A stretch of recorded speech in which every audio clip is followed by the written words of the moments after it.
respiratory zone, pulmonary interstitium, and this is the gas exchange area. তো এই জায়গাটা একটা যখন প্রবলেম হয়, অ্যাফেক্টেড হয়, বেশিরভাগ ক্ষেত্রে নিউমোনিয়াতে এখানে অ্যাফেক্টেড হয়ে যায়। তো এখানে আমাদের কতগুলো কমন প্রবলেম সেগুলো আমরা আসছি। আর এই ইন্টারস্টিশিয়াল লাং ডিজিজ নিয়ে আমাদের একটা বিশাল গ্রুপ আছে, কিন্তু আমরা এটা আমাদের হয়তো একটা আলাদা ক্লাস নিতে হবে এটা সম্পর্কে জানার জন্য।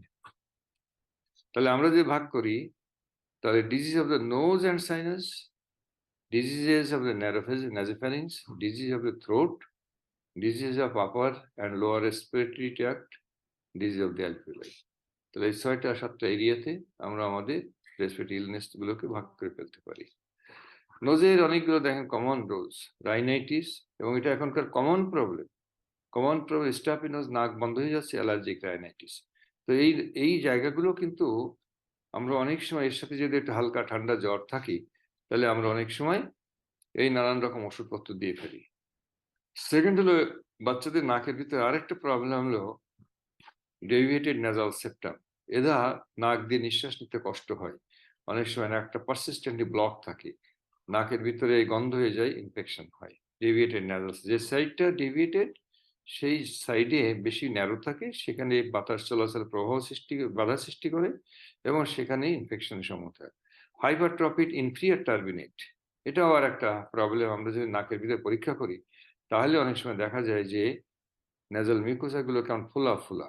সো ইনফিরিয়র টার্বিনেটটা হাইপারট্রফিড থাকে, এটাও কখনো কখনো ডিফিকাল্ট নেজাল ব্রিদিং সৃষ্টি করে। এছাড়া পলিপ আছে। আর নাকের আরেকটা বেশ প্রবলেম হলো এপিস্ট্যাক্সিস। এপিস্ট্যাক্সিস এর কথাটা আমরা যদি বলি, এটা ইএনটি আমাদের যারা কলিগ আছেন তারা দেখাশোনা করেন, তবে এটা প্রাইমারিলি কিন্তু আমাদের কাছেই চলে আসে বেশিরভাগ ক্ষেত্রে। এখানে একটা জিনিস বলার দরকার, অ্যানাটমি, এটা লিটিলস এরিয়া বলে, যেটা লিটিলস এরিয়াটা হলো, আমি একটু পরে দেখাবো। তো ওইটা ওখানে অত্যন্ত হাইলি ভাস্কুলার, কিন্তু ব্লাড ভেসেল গুলোকে সাপোর্ট দেওয়ার মতো সাধারণ যে মানে ফ্যাট সেটা থাকে না। তো যাই হোক, আমরা দেখি তাহলে আমরা এখন দেখছি ন্যাজাল ক্যাভিটি। এই ন্যাজাল ক্যাভিটির ভিতরে আমাদের যে রোগগুলো হয় আমরা অলরেডি বলে ফেলেছি। তো এখানে যা কিছু হোক না কেন, তার সব বেশিরভাগ 95%ই হলো viral infection, rhino viral infection, নাক দিয়ে পানি পড়ে।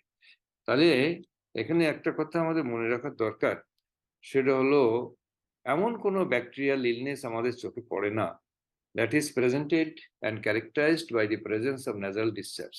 So whenever there is nasal runny nose, নাক দিয়ে পানি আসছে, it virtually indicates that the patient has been suffering from viral infection and it has nothing to do.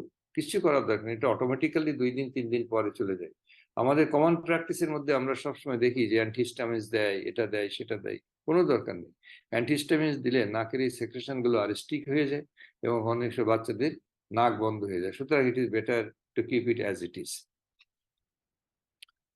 তো স্টাফি নোজ, তারপরে আর একটু পিছনে যদি আসি আমরা সোর থ্রোট। সোর থ্রোটটা হলো গলার মধ্যে যে আমাদের যে টনসিল আছে, পোস্টের ফ্যারেঞ্জিয়াল ওয়াল আছে, এই সমস্ত জায়গায় যদি ইনফ্লামেশন হয়, তো টনসিলের মধ্যে সাধারণত দেখা যায় যে ব্যাকটেরিয়াল ইনফেকশন হতে পারে, ভাইরাল ইনফেকশন হতে পারে।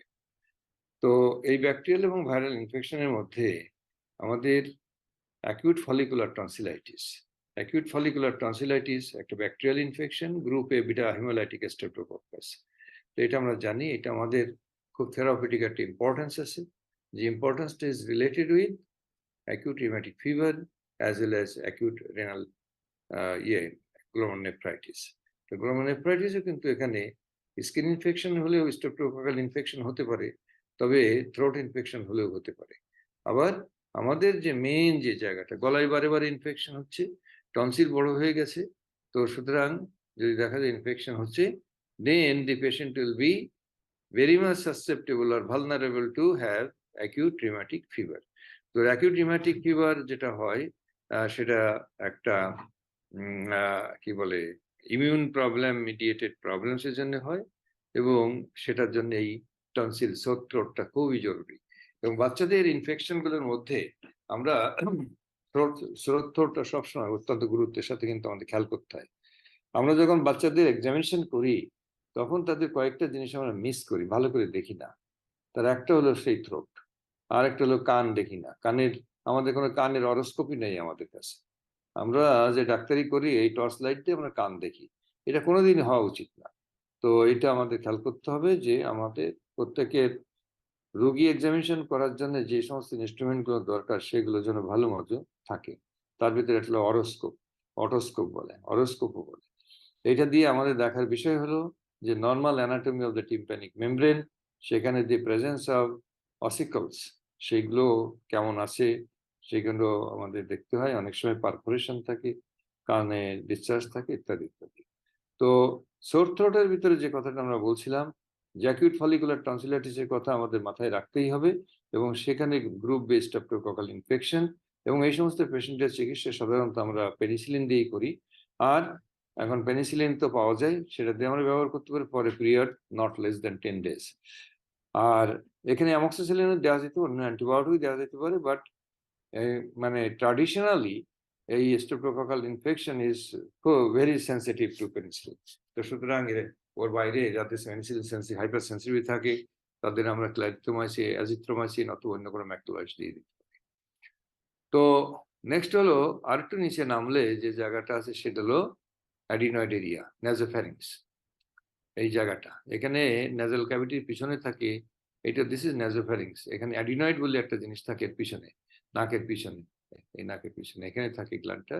তো সুতরাং ওটা যদি বড় হয়ে যায় ইটস এ হিউজ প্রবলেম। এখন বাচ্চাদের যদি ইলনেস গুলোকে আমি শ্রেণী বিন্যাস করি তাহলে দেখা যায় বাচ্চাদের প্রবলেম একটা হলো কনস্টিপেশন, একটা হলো constipation. Constipation is very universal, সব বাচ্চাদের কনস্টিপেশন হচ্ছে। আর একটা হলো এই অ্যাডিনয়েড। অ্যাডিনয়েড এখন এর ইনসিডেন্স এত বেশি এবং মেনি টাইমস এই বাচ্চাগুলো আমাদের কাছে নিয়ে আসে ন্যাজাল ব্রেদিং নিয়ে, তারপরে মানে কি বলে এই ওরাল ব্রেদিং নিয়ে, নাক দিয়ে নিঃশ্বাস নিতে পারে না, তাদের কানে ব্যথা হয়, তাদের হিয়ারিং এ প্রবলেম হয়, নানান প্রবলেম নিয়ে আমাদের কাছে আসে। তাহলে এই জায়গাটা আমাদের কিন্তু খুব খেয়াল করতে হবে। এবং আমরা এরপরে হয়তো আছে আমাদের এক্সরে গুলো ছবিতে আছে, আমরা দেখবো। তারপরে হলো এই সমস্ত পেশেন্টের স্নোরিং নিয়ে কিন্তু অনেক সময় প্রেজেন্ট করে, স্নোরিং।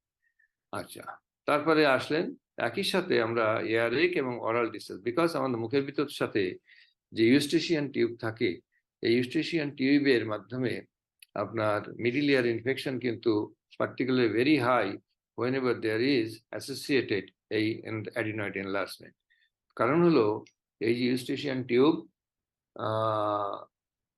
এই ইউস্টেশিয়ান টিউব, এটা যদি অ্যাডিনয়েড বড় থাকে তাহলে তার একটা চাপ পড়ে ইউস্টেশন টিউবের উপরে।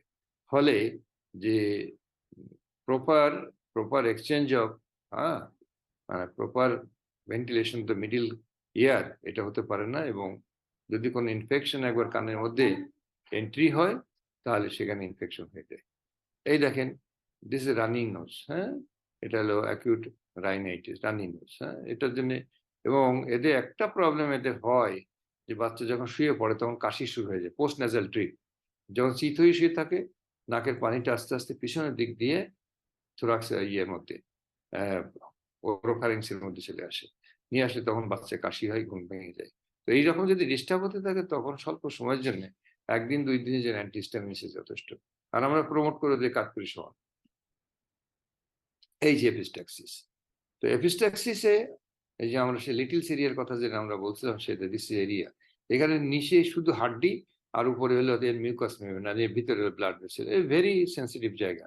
আর নাক খোঁচানো তো ছেলে মেয়েদের খুবই অভ্যাস, এবং আমাদেরও হয় নাকের ভিতরে, পার্টিকুলারলি শীতকালে। শীতকালে এই যে সর্দিগুলো জমে যায়, নাকে ইরিটেশন হয়, ফ্রিকোয়েন্টলি ছেলে মেয়েরা নাকে আঙ্গুল দিয়ে খোঁচায়। কারণ নখ যদি একটু লম্বা থাকে সে নখের আঘাতে এই মিউকাস মেমব্রেনে যখন একটা ট্রমা হয় তখন এখান থেকে ঝরঝর করে রক্ত পড়তে থাকে।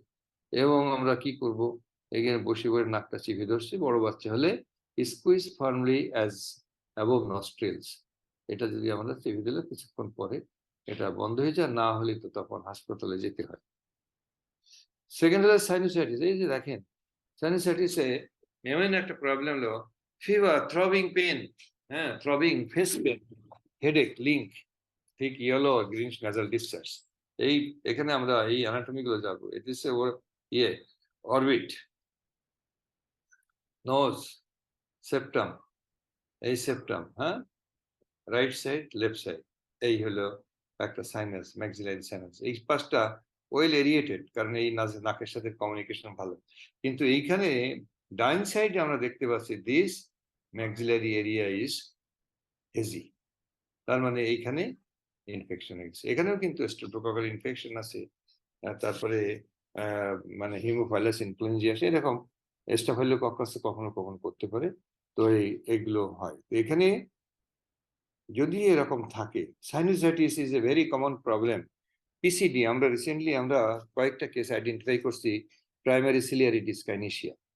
প্রাইমারি সিলিয়ারি ডিসকাইনেশিয়া এটা হলো আমাদের যে নাক, রেসপিরেটরি ট্রাক্ট, তারপরে এখানে সাইনাস, এর প্রত্যেকটা জায়গাতে থাকে। এবং এই যে সিলিয়ার কাজ হলে সারাক্ষণ একই ডিরেকশনে সুইপ করে আমাদের রেসপিরেটরি ট্রাক্টকে আপনার ক্লিন করে। এদের ডিসকাইনেশিয়া যদি থাকে তাহলে এদের মুভমেন্ট হয়, কিন্তু সেই মুভমেন্টটা একটা ইউনি ডিরেকশনাল হয় না, মাল্টি ডিরেকশনাল হয়। তো মাল্টি ডিরেকশনাল হলে কোনো ময়লা সামনের দিকে যাচ্ছে, কোনোটা পিছনের দিকে যাচ্ছে, এই একটা প্রবলেম হয়ে যায়। তাদের কিন্তু একটা যত রকম প্রেজেন্টেশন আছে তার মধ্যে একটা প্রেজেন্টেশন হলো এই সাইনোসাইটিস। তো sinusitis is one of the present সেই জন্য কোনো পেশেন্টে যখন সাইনোসাইটিস আমরা পাবো তখন কিন্তু রেট্রোগ্রেডলি বাবা মাকে জিজ্ঞেস করতে হবে, মানে তাদের হিস্ট্রি অফ ক্যান্সার আছে কিনা, তাদের ছোটবেলার থেকে নিউবর্ন পিরিয়ডে তাদের শ্বাসকষ্ট হয়েছিল কিনা বাচ্চার, তারপরে কোনো ভাই বোনের এটা আছে কিনা, কারণ এটা জেনেটিক্যালি ডিটারমাইন্ড প্রবলেম। তো সেই জন্য সাইনোসাইটিস। আমার কথা কি বোঝা যায়, শোনা যায়? জি স্যার, শোনা যাচ্ছে স্যার। বোঝা যাচ্ছে? শোনা তো যাইতেছে, বোঝা যায় কি? জি জি জি স্যার। তাহলে ভেরি সিম্পল, সাইনোসাইটিস। তো সাইনোসাইটিস আমরা যখনই আমরা কোনো বাচ্চা আমাদের কাছে আসবে with the complaints of pain, headache, second হলো মুখ মানে কখনো থ্রবিং পেন হয়, আর নাকের যে ডিসচার্জ হয় সেটা হলো ঠিক ইয়েলো ডিসচার্জ, এবং কখনো কখনো ফাউল স্মেলিং হয়। আমাদের without hesitation we should start with go for a PNS, X-ray PNS, paranasal sinuses. এরকম যদি আমরা পেয়ে যাই সাথে সাথে করে আমাদের অ্যান্টিবায়োটিক শুরু করি। Amoxiclav is a very good antibiotic, amoxicillin is good antibiotic. এটা 7 to 10 days দিতে হবে। 2 নম্বর হলো আমাদের ন্যাজাল স্টাফিনেসটা কমানোর জন্য আমাদের অ্যান্টাজল থেকে শুরু করে জাইলোমেটাজলিন, এটা ওটা যেগুলো আছে সেগুলো আমাদের দিতে হবে। মানুষের নর্মাল স্যালাইন যে স্প্রে পাওয়া যায় সেগুলো দিয়ে আমাদের নাকটা ক্লিয়ার করতেই হবে। আচ্ছা, তারপরে হলো ডিজিজ অন নাসোফ্যারিংস। তো ডিজিজ অন নাসোফ্যারিংস এর মধ্যে এই সেই অ্যাডিনয়েডের কথা আমরা যেটা বলছিলাম, এই হলো আমাদের মুখ, এই হলো নাক, এই নাকের পিছনে এই যে সোলেন অ্যাডিনয়েড। এবং এই অ্যাডিনয়েডটা এখানে যদি বড় হয় তাহলে এই প্যাসেজটা বন্ধ হয়ে যাবে, এবং বন্ধ হয়ে গেলে দেখা যাবে যে বাচ্চার নাক দিয়ে নিঃশ্বাস নিতে পারে, যেটা ভেরি কমন প্রবলেম। এবং এর চিকিৎসা কিন্তু there is no well developed prescription for treatment. কোনো কিছু নাই, কিন্তু কোনো লিটারেচারে, কোনো টেক্সট বইতে কোনো জায়গায় নাই। তাহলে এখন এইটা যে কেন হয়, অ্যাডিনয়েডটা এটা immunologically component, immunological lymphoid structure এই রিজনের জন্য খুবই গুরুত্বপূর্ণ, and is an important component of Waldeyer's ring, যেটা এই এরিয়াতে থাকে। তো এটা মানে হাইপোথেটিক্যালি সবাই চিন্তা করে, সায়েন্টিস্টরা চিন্তা করেন এটার বড় হওয়ার পিছনে এটা লিম্ফয়েড স্টিমুলেশন হচ্ছে, এটা বড় হচ্ছে। এবং লিম্ফয়েড স্টিমুলেশন কেন হচ্ছে, যে মেবি যে this portion of the body is highly facing bacteria, organisms, micro organisms, viruses. তো এইগুলোর যখন এই এক্সপোজার হয় তখন অটোমেটিক্যালি তাদেরকে প্রতিহত করার জন্য এর ভিতরে লিম্ফয়েড স্ট্রাকচারগুলো হাইপারট্রফিড হয়। তাহলে একটা হলো ইনফেকশন হাইপোথিসিস। আর একটা বলা হয় যে সমস্ত পেশেন্টগুলোর ইমিউনোলজিক্যাল ডিস্টারবেন্স থাকে, পার্টিকুলারলি হাইপার ইমিউন থাকে, হাইপার সেন্সিটিভ থাকে, যাদের অ্যাজমা হয়, তাদেরও এই ধরনের একটা নন স্পেসিফিক স্টিমুলেশনে এদের লিম্ফয়েড টিস্যুগুলো হাইপারট্রফি হতে পারে। এভাবে হাইপারট্রফি হয়ে গেলে এটাকে বলা হয় অ্যাডিনয়েড হাইপারট্রফি। এবং এর সাইজের উপর ডিপেন্ড করে বিভিন্ন গ্রেডিংস আছে, এবং সেই অনুপাতে তাদের চিকিৎসা নির্ধারণ করা হয়। এই একটা বাচ্চা দেখো নাক দিয়ে নিঃশ্বাস নিতে পারে না, কিন্তু এই মুখ দিয়ে নিঃশ্বাস নিতে নিতে তার ফেসিয়াল একটা পরিবর্তন তার আসছে। এটা ওপেন মাউথ থাকে এরকম জিহ্বাটা একটু বের করা, পিঞ্চড আপার লিপ, হ্যাঁ? তারপরে nasal broadness এবং দেখা যায় যে এটাকে অনেক সময় বলে অ্যাডিনয়েড ফেসিস, এরকম একটা হয়ে যেতে পারে। তো এবং এদের মেইন প্রবলেম রাতে কমফোর্টেবলি ঘুমাতে সারাক্ষণ হাঁ করে নিঃশ্বাস নেই। বারে, বারে বারে, বারে ইয়ে হয়, গলা শুকিয়ে যায় because of that foul smelling আসে। এই এক্স-রে করে দেখা। তাহলে এই যে বাচ্চাটা এটা আমাদের কাছে আসছিল ডিস্টার্ব স্লিপ নিয়ে, এই ফেসিয়াল প্রোফাইল। আমরা ওর এক্স-রে করছি এবং এখানে আমরা এক্স-রেতে খুবই দেখি ভার্চুয়ালি এই যে কালো লাইনটা, this is the air line, হ্যাঁ?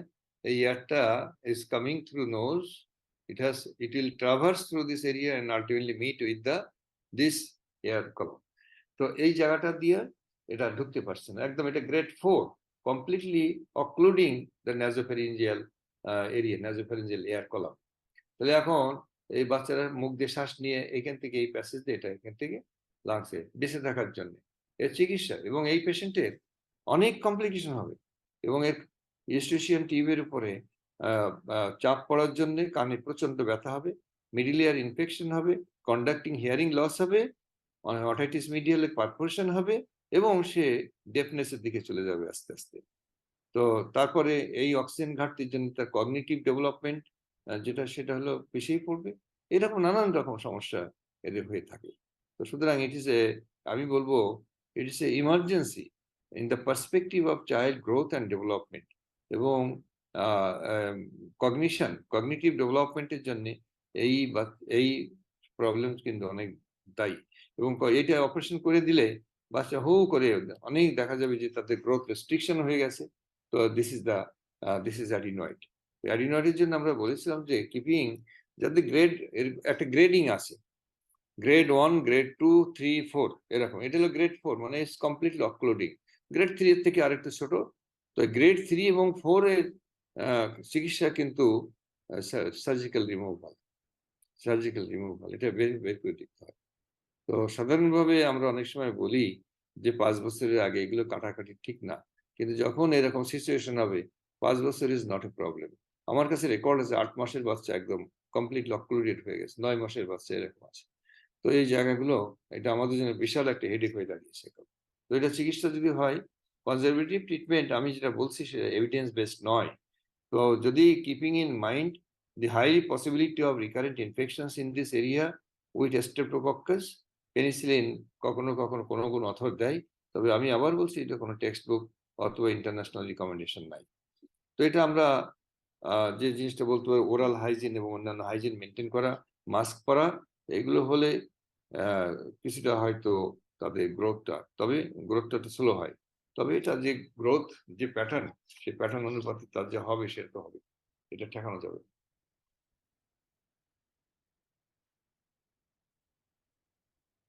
তারপরে হলো ডিজিজ অফ দ্য থ্রোট। দেখা যাচ্ছে এই যে অ্যাকুইট ফলিকুলার টনসিলাইটিস, একদম ফলিকল গুলো সাদা হয়ে গেছে।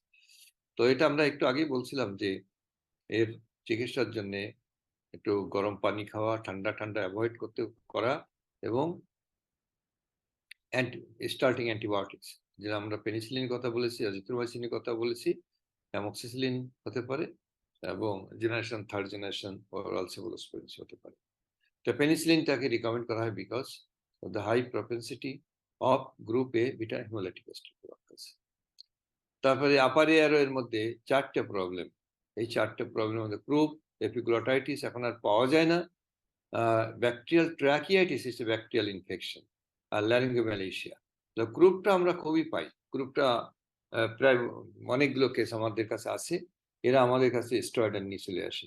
ছোট ছোট বাচ্চা, এটা ইনফ্লুয়েঞ্জা প্যারা ইনফ্লুয়েঞ্জা ভাইরাস দিয়ে হতে পারে, স্টার্টিং রানিং নোজ, সাডেনলি দেখা যাবে তাদের একটা গলার স্বরটায় একটা ব্যাপক পরিবর্তন চলে আসছে এবং সেই ও যখন কান্নাকাটি করে কি কাশি দেয়, এই কাশি দিয়েই আমরা বুঝতে পারি যে এই বাচ্চাটার ল্যারিংস অ্যাফেক্টেড হয়ে গেছে, দি ভয়েস বক্স অ্যাফেক্টেড হয়ে গেছে because of change in voice. তো এটা ভাইরাস, তো এগুলো এইটা কিন্তু খুব অ্যাকিউট ইমার্জেন্সি হয়ে যায় অনেক সময়। তো এটা আমরা একটা কথা বলবো না, এপিগ্লটিসটা এটা haemophilus influenza type B infection, presents with এপিগ্লটিসের স্ট্রাকচারটা মনে আছে, it's a gateway of upper airway. Gateway ওখানে থাকে, যখন মানুষে ভাত কিছু খায় তখন ওই গেটওয়ে বন্ধ করে দেয় যাতে করে ভাত, এটা অটোমেটিক্যালি সৃষ্টিকর্তার নির্দেশে হচ্ছে, এবং যখন ভাত ওই এরিয়াতে কোনো জিনিস যায় তখন এপিগ্লটিসের মেন কাজ হলো রেসপিরেটরি ট্রাক্টের তার অর্থাৎ ল্যারিংসের দরজা বন্ধ করে দেওয়া। তো এই জায়গাটা, এটা যদি ইনফ্লেমড হয় তাহলে পরে এয়ার এন্ট্রি বাধাগ্রস্ত হয়। Patient suffers from acute respiratory distress. যেহেতু এটা গলার মধ্যে, এপিগ্লটিসে গলার মধ্যে, এই সমস্ত পেশেন্টগুলো প্রচুর ড্রোলিং হয়, মুখ দিয়ে অনেক লালা পড়ে, অনেক লালা পড়ে, এবং এই লালা দিয়ে আমরা ডায়াগনোস করে ফেলতে পারি। এই সমস্ত পেশেন্টের কিন্তু ইয়ে করা যাবে না, মুখের মধ্যে খুব একটা, মুখের মধ্যে ওই যে আমরা অনেক সময় থ্রোট দেখার জন্য যে কি বলে টাং ডিপ্রেসর, এটা ঢোকানো কিন্তু খুব ডিফিকাল্ট ইয়ে আছে, কিন্তু একটা ইমার্জেন্সি হতে পারে, কারণ ল্যারিঞ্জিয়াল স্প্যাজম হয়। এপিগ্লটিসে ওখানে যদি স্প্যাজম হয় তাহলে কিন্তু ওই এয়ার এন্ট্রির পথটা কিন্তু আরো ন্যারো হয়ে যায়। এমনিতে ইডিমেটাস হয়ে একটু ন্যারো হয়ে গেছে, তারপরে আরো ন্যারো যদি হয়ে যায় তাহলে patient can have serious respiratory distress with the presence of cyanosis. Many a times patient can die. সেই জন্যে যদি কোনো পেশেন্টের এরকম হাই, এখানে কিন্তু ফিভার কিন্তু হাই ফিভার থাকে অ্যাকিউট এপিগ্লটাইটিসে, তাহলে এপিগ্লটে হাই ফিভার থাকে, তারপরে স্টেরয়েড থাকছে, তারপরে ড্রলিং থাকছে, এবং পেশেন্টের মানে সোর থ্রোট থাকছে, এবং patient looks very toxic acute epiglottitis. তবে মজার ব্যাপার হলো যে এখন আমাদের দেশে হিমোফাইলাস ইনফ্লুয়েঞ্জা টাইপ বির এগেনস্টে ভ্যাকসিন দিতে দিতে এটা আমরা তেমন কোনো পাই না। আমি আমার গত 10 বছরের ভিতরে একটা কেস পেয়েছি, তো সেটা খুবই খারাপ অবস্থা ছিল, পরে ট্র্যাকিওস্টোমি করে বাঁচানো হয়েছে। যাই হোক, a 2 years old boy presented with low grade fever, running nose and barking cough for 2 days. Since this morning he developed dyspnea and stridor. SpO2 was 90% in room air. A group, এই দেখো, এবং এই ধরনের যদি দেখা যায় যে ভয়েসে কোনো চেঞ্জ হচ্ছে, আমি এখন অটোমেটিক্যালি সব বাচ্চাদের যাদের একটু শ্বাসের সময় একটু শব্দ হচ্ছে, খুব ক্লাসিক্যাল স্টেরয়েড না, কিন্তু শব্দ হচ্ছে যেটা very unusual to parents as well as, কেমন আনইউজুয়াল লাগছে, তাদের যদি একটু দেখি যে ক্রকি ভয়েস, ক্রকি মানে হ্যাঁ এরকম যদি থাকে, আমি সাথে সাথে করে এক্সরে চেস্ট ইনক্লুডিং নেক, এক্সরে চেস্ট ইনক্লুডিং নেক, কারণ আমার নেকটা দেখার দরকার। তো নেক যদি আমরা দেখি তাহলে তাদের ক্ষেত্রে এইরকম একটা স্টেবল সাইন বলে, এটাকে স্টেবল সাইনের characteristic radiological feature of acute laryngotracheitis. Acute laryngotracheitis, এটা ট্রাকিয়ার মধ্যে এখানে হয়ে গেছে, ল্যারিংসেও হয়েছে, এই জায়গাটা ইডিমা হয়ে ন্যারো হয়ে গেছে। তো এটা এই ন্যারো হওয়ার জন্য বাতাস যেতে ফ্রিকশন হচ্ছে, বাতাস ঢুকতে ফ্রিকশন হচ্ছে বিকজ অফ রেজিস্ট্যান্স, এবং এই সাউন্ড হচ্ছে স্টেডার করছে। তাহলে এটা চিকিৎসা কি? এটা চিকিৎসা সাধারণত আমরা বলি যে অ্যাড্রিনালিন নেবুলাইজেশন। আমাদের বাজারে যেটা পাওয়া যায় সেটা হলো 1:1000 ডাইলিউশনে অ্যাড্রিনালিন পাওয়া যায়, 2 to 3 ml নিয়ে নেবুলাইজেশন করে দিলে patient get quick relief along with, যেহেতু এখানে ইডিমা হচ্ছে সেই জন্য ইডিমা কমার জন্য একটা single dose of dexamethasone 0.6 milligram per KG যদি আমরা আইভি দিয়ে দিতে পারি, অথবা আইএম দিতে পারি, অথবা যদি আমরা মুখেও দিয়ে দিতে পারি, যদি যেখানে ইনজেকশন দেওয়ার ব্যবস্থা নেই, তাহলে কিন্তু ইডিমা কমে গেলে পেশেন্ট গেট রিলিফ। তো এই হলো তার চিকিৎসা। আর তাছাড়া টক্সিন দেখাশোনা করতে, এটা বাসায় হবে না, কারণ অনেক পেশেন্ট অ্যাড্রিনালিনে কিন্তু হাইপার সেন্সিটিভ থাকতে পারে, তাদের ট্যাকিকার্ডিয়া হতে পারে, তাদের অনেক সময় কিন্তু মানে অ্যারিথমিয়া ডেভেলপ করে দিতে। সুতরাং it is better to keep this hospital for a period of 24 to 48 hours, কারণ 48 ঘন্টার মধ্যেই most of the patient use to improve and can go home. Epiglottitis এর আমি একটু বলি যে 4 years old girl was admitted with sore throat, high fever, drooling and difficult breathing. Clinical examination revealed toxic loop, retractions and stridor. Investigation neutrophilic leukocytosis. এইখানে এক্সরেতে ভালো দেখা যায় না, এইটা লাল জায়গার মধ্যে যদি আমরা দেখি, দিস ইজ দ্য এপিগ্লটিস। এই এপিগ্লটিসটা এই গেটওয়ে অফ এয়ার এটা বন্ধ হয়ে, এইটা সোলেন হয়ে গেছে, এটা থাম্ব সাইন বলে, এটা থাম্ব থাম সাইন, আমাদের থাম আছে না, আঙ্গুলের থাম, সেরকম মনে হচ্ছে এই বুড়ো আঙ্গুলের মতো দেখতে। এটা আমরা খুব কমন পাই না, তারপরেও এটা আমাদের খেয়াল করতে হবে যে কোনো পেশেন্ট যদি এরকম আসে, এবং এর চিকিৎসা কিন্তু broad spectrum antibiotics, ceftriaxone 100 milligram per KG IV for 7-8 days. এর সাথে সাথে যে জিনিসটা দরকার, একে বেশি কি বলে ইরিটেট করা যাবে না, এবং আমাদের সবসময় ইএনটির সাথে একটা যোগাযোগ রেখে হাসপাতালে রাখতে হবে, কারণ যে কোনো মুহূর্তে যে কোনো এমার্জেন্সি হয়ে যেতে পারে। Patient may need to have tracheostomy to be to ensure his survival. সুতরাং এটা আমাদের খেয়াল করতে হবে, এটা এখন কমে গেছে, সুতরাং এটা জেনে রাখলেই ভালো। লোয়ার এয়ারওয়ে ডিজিজের মধ্যে আমাদের এখন আসলো, এখান থেকে আমরা ল্যারিংস ট্রাকিয়া হয়ে গেল, এখন আমরা নিচের দিকে আসলাম। এটা right principal bronchus, left principal bronchus, এবং আমরা এখানে দেখতেছি ধারাবাহিকভাবে জিনিস এগুলো। এবং এখানে ট্র্যাকিয়াইটিস, আর একটা ওষুধ হলো bacterial tracheitis. Bacterial tracheitis is again a problem related to high fever and respiratory distress, এবং অনেক বাচ্চাদের এই রেসপিরেটরি ডিস্ট্রেসের সাথে স্টেরয়েডও থাকে, এবং তার অ্যান্টিবায়োটিক দিয়ে চিকিৎসা। ব্যাকটেরিয়াল ট্র্যাকিয়াইটিস, এটা স্টেফিলোককাসি হতে পারে, হিমোফাইলাস ইনফ্লুয়েঞ্জা হতে পারে, এটাও নট আনকমন পাওয়া যায়। আচ্ছা, তাহলে এখানে যদি কোনো ইনফ্লামেশন হয়, তাহলে এই এরিয়াতে প্রবলেম হচ্ছে, including this portions of the airway as well as in the alveolus. ঠিক আছে, তাহলে এখানে এই ইনফ্লামেশন হলে যে সমস্ত ইনফ্লামেটরি এক্সুডেট গুলো বের হয়, মিউকাস প্রফিউজ সেক্রেশন হয়, এর প্রভাবে এই এয়ারওয়ে লুমেনটা ন্যারো হয়ে যায়। ন্যারো হয়ে গেলে পরে এই পেশেন্ট শ্বাসকষ্ট হয়, finds difficulties to enter to মানে ফরওয়ার্ড দি এয়ার, মানে এয়ারটাকে সামনের দিকে দিতে বাধাগ্রস্ত হয়, এবং এই ন্যারো প্যাসেজের মধ্যে দিয়ে যখন এই বাতাস জোর করে ঢুকে, তখন সেখানে ফ্রিকশন হয়। ফ্রিকশন হলে পরে এখানেও কিন্তু একটা নয়েজ হয়, যেটাকে আমরা হুইজ বলি, ব্রঙ্কাই বলি। এখানে আমাদের একটা জিনিস মনে রাখা দরকার, যে আমাদের রেসপিরেশনে দুটো ফেজ আছে, একটা ইন্সপিরেশন আর একটা এক্সপিরেশন। ইন্সপিরেশন ইজ অ্যাক্টিভ, এটা জোরে শ্বাস নেন তো, দেখবেন যে সে জোরে শ্বাস নিচ্ছে, লম্বা শ্বাস নিচ্ছে, কিন্তু জোরে নিঃশ্বাসে প্রশ্বাস বের করেন তো, এক্সপিরেশনটা করেন তো, এইটা আর হয় না। তাহলে যে জিনিসটা হয়, এই ইনফ্লামেশন যদি হয়, তাহলে বাতাস জোর জবরদস্তি করে অ্যালভিওলাস পর্যন্ত আসতে পারে, কিন্তু যেই এয়ারটা এখানে আসে, তার সম্পূর্ণটা কিন্তু আবার এক্সপিরেশনে বেরোতে পারে না। তাহলে যখনই পারে না, তাহলে এক্সপিরেটরি ফেজে প্রলং, কারণ বাতাস বের করার জন্য সেই পিরিয়ডটা একটু লম্বা সময় লাগে। তাহলে কি আমাদের বলি, vesicular breath sound with prolong expiration, এবং সব বাতাস কিন্তু বেরোতে পারে না, না পারলে এই এরিয়াতে বাতাস কিন্তু একটু একটু জমতে থাকে, এটাকে বলে এয়ার ট্রাপিং, এয়ারটা ট্রাপড হয়ে যায়, আটকাই যায়। তাহলে এই হলো এই এয়ারওয়ে ইনফ্লামেশনের মেন প্যাথোলজি। এয়ারটা ট্রাপড যখন হয়ে যায়, এয়ারের রং হলো কালো, যখন এক্স রে করা দেখা যায় whole lungs, right side left light লাংগুলো ইজ লুকিং ভেরি ব্ল্যাক, কোনো ব্লাড ভেসেল দেখা যাচ্ছে না, এটা বলে হাইপার ট্রান্সলুসেন্সি। এটা hyper translucency is one of the radiological feature of airway disease. Airway disease, তো এই এয়ারওয়ে ডিজিজের ভিতরে আমরা কমনলি এটা আমরা পাই অ্যাজমাতে পাই, আরেকটা হয় ব্রঙ্কিওলাইটিস।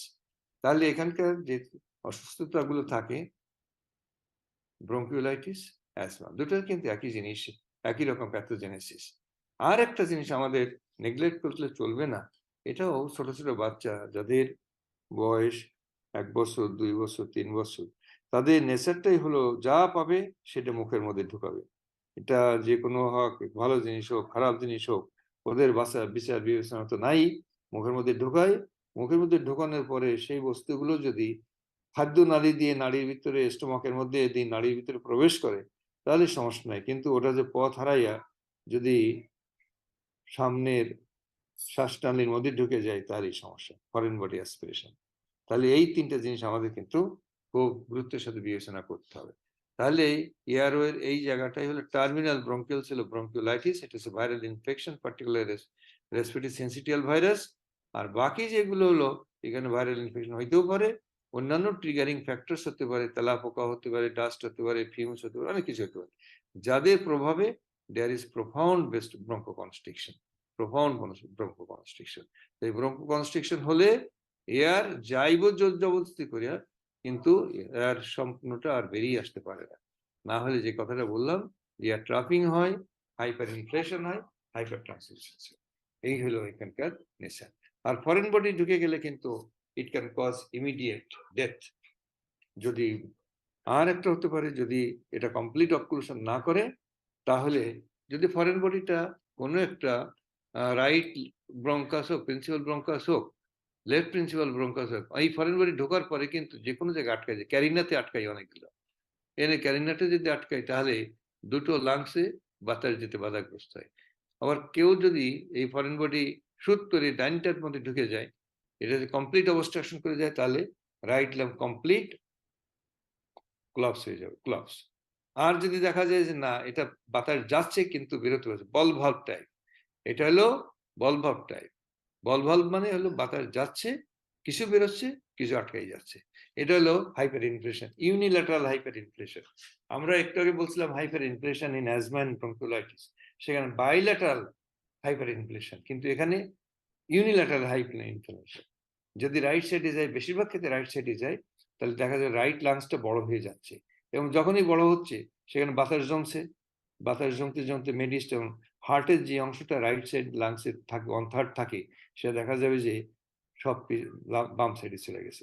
তাহলে এটা কি বলে, mediastinum has been pushed to the left. আমার কথা কি বোঝা যায়? তাড়াহুড়ো হয়ে যাচ্ছে বেশি?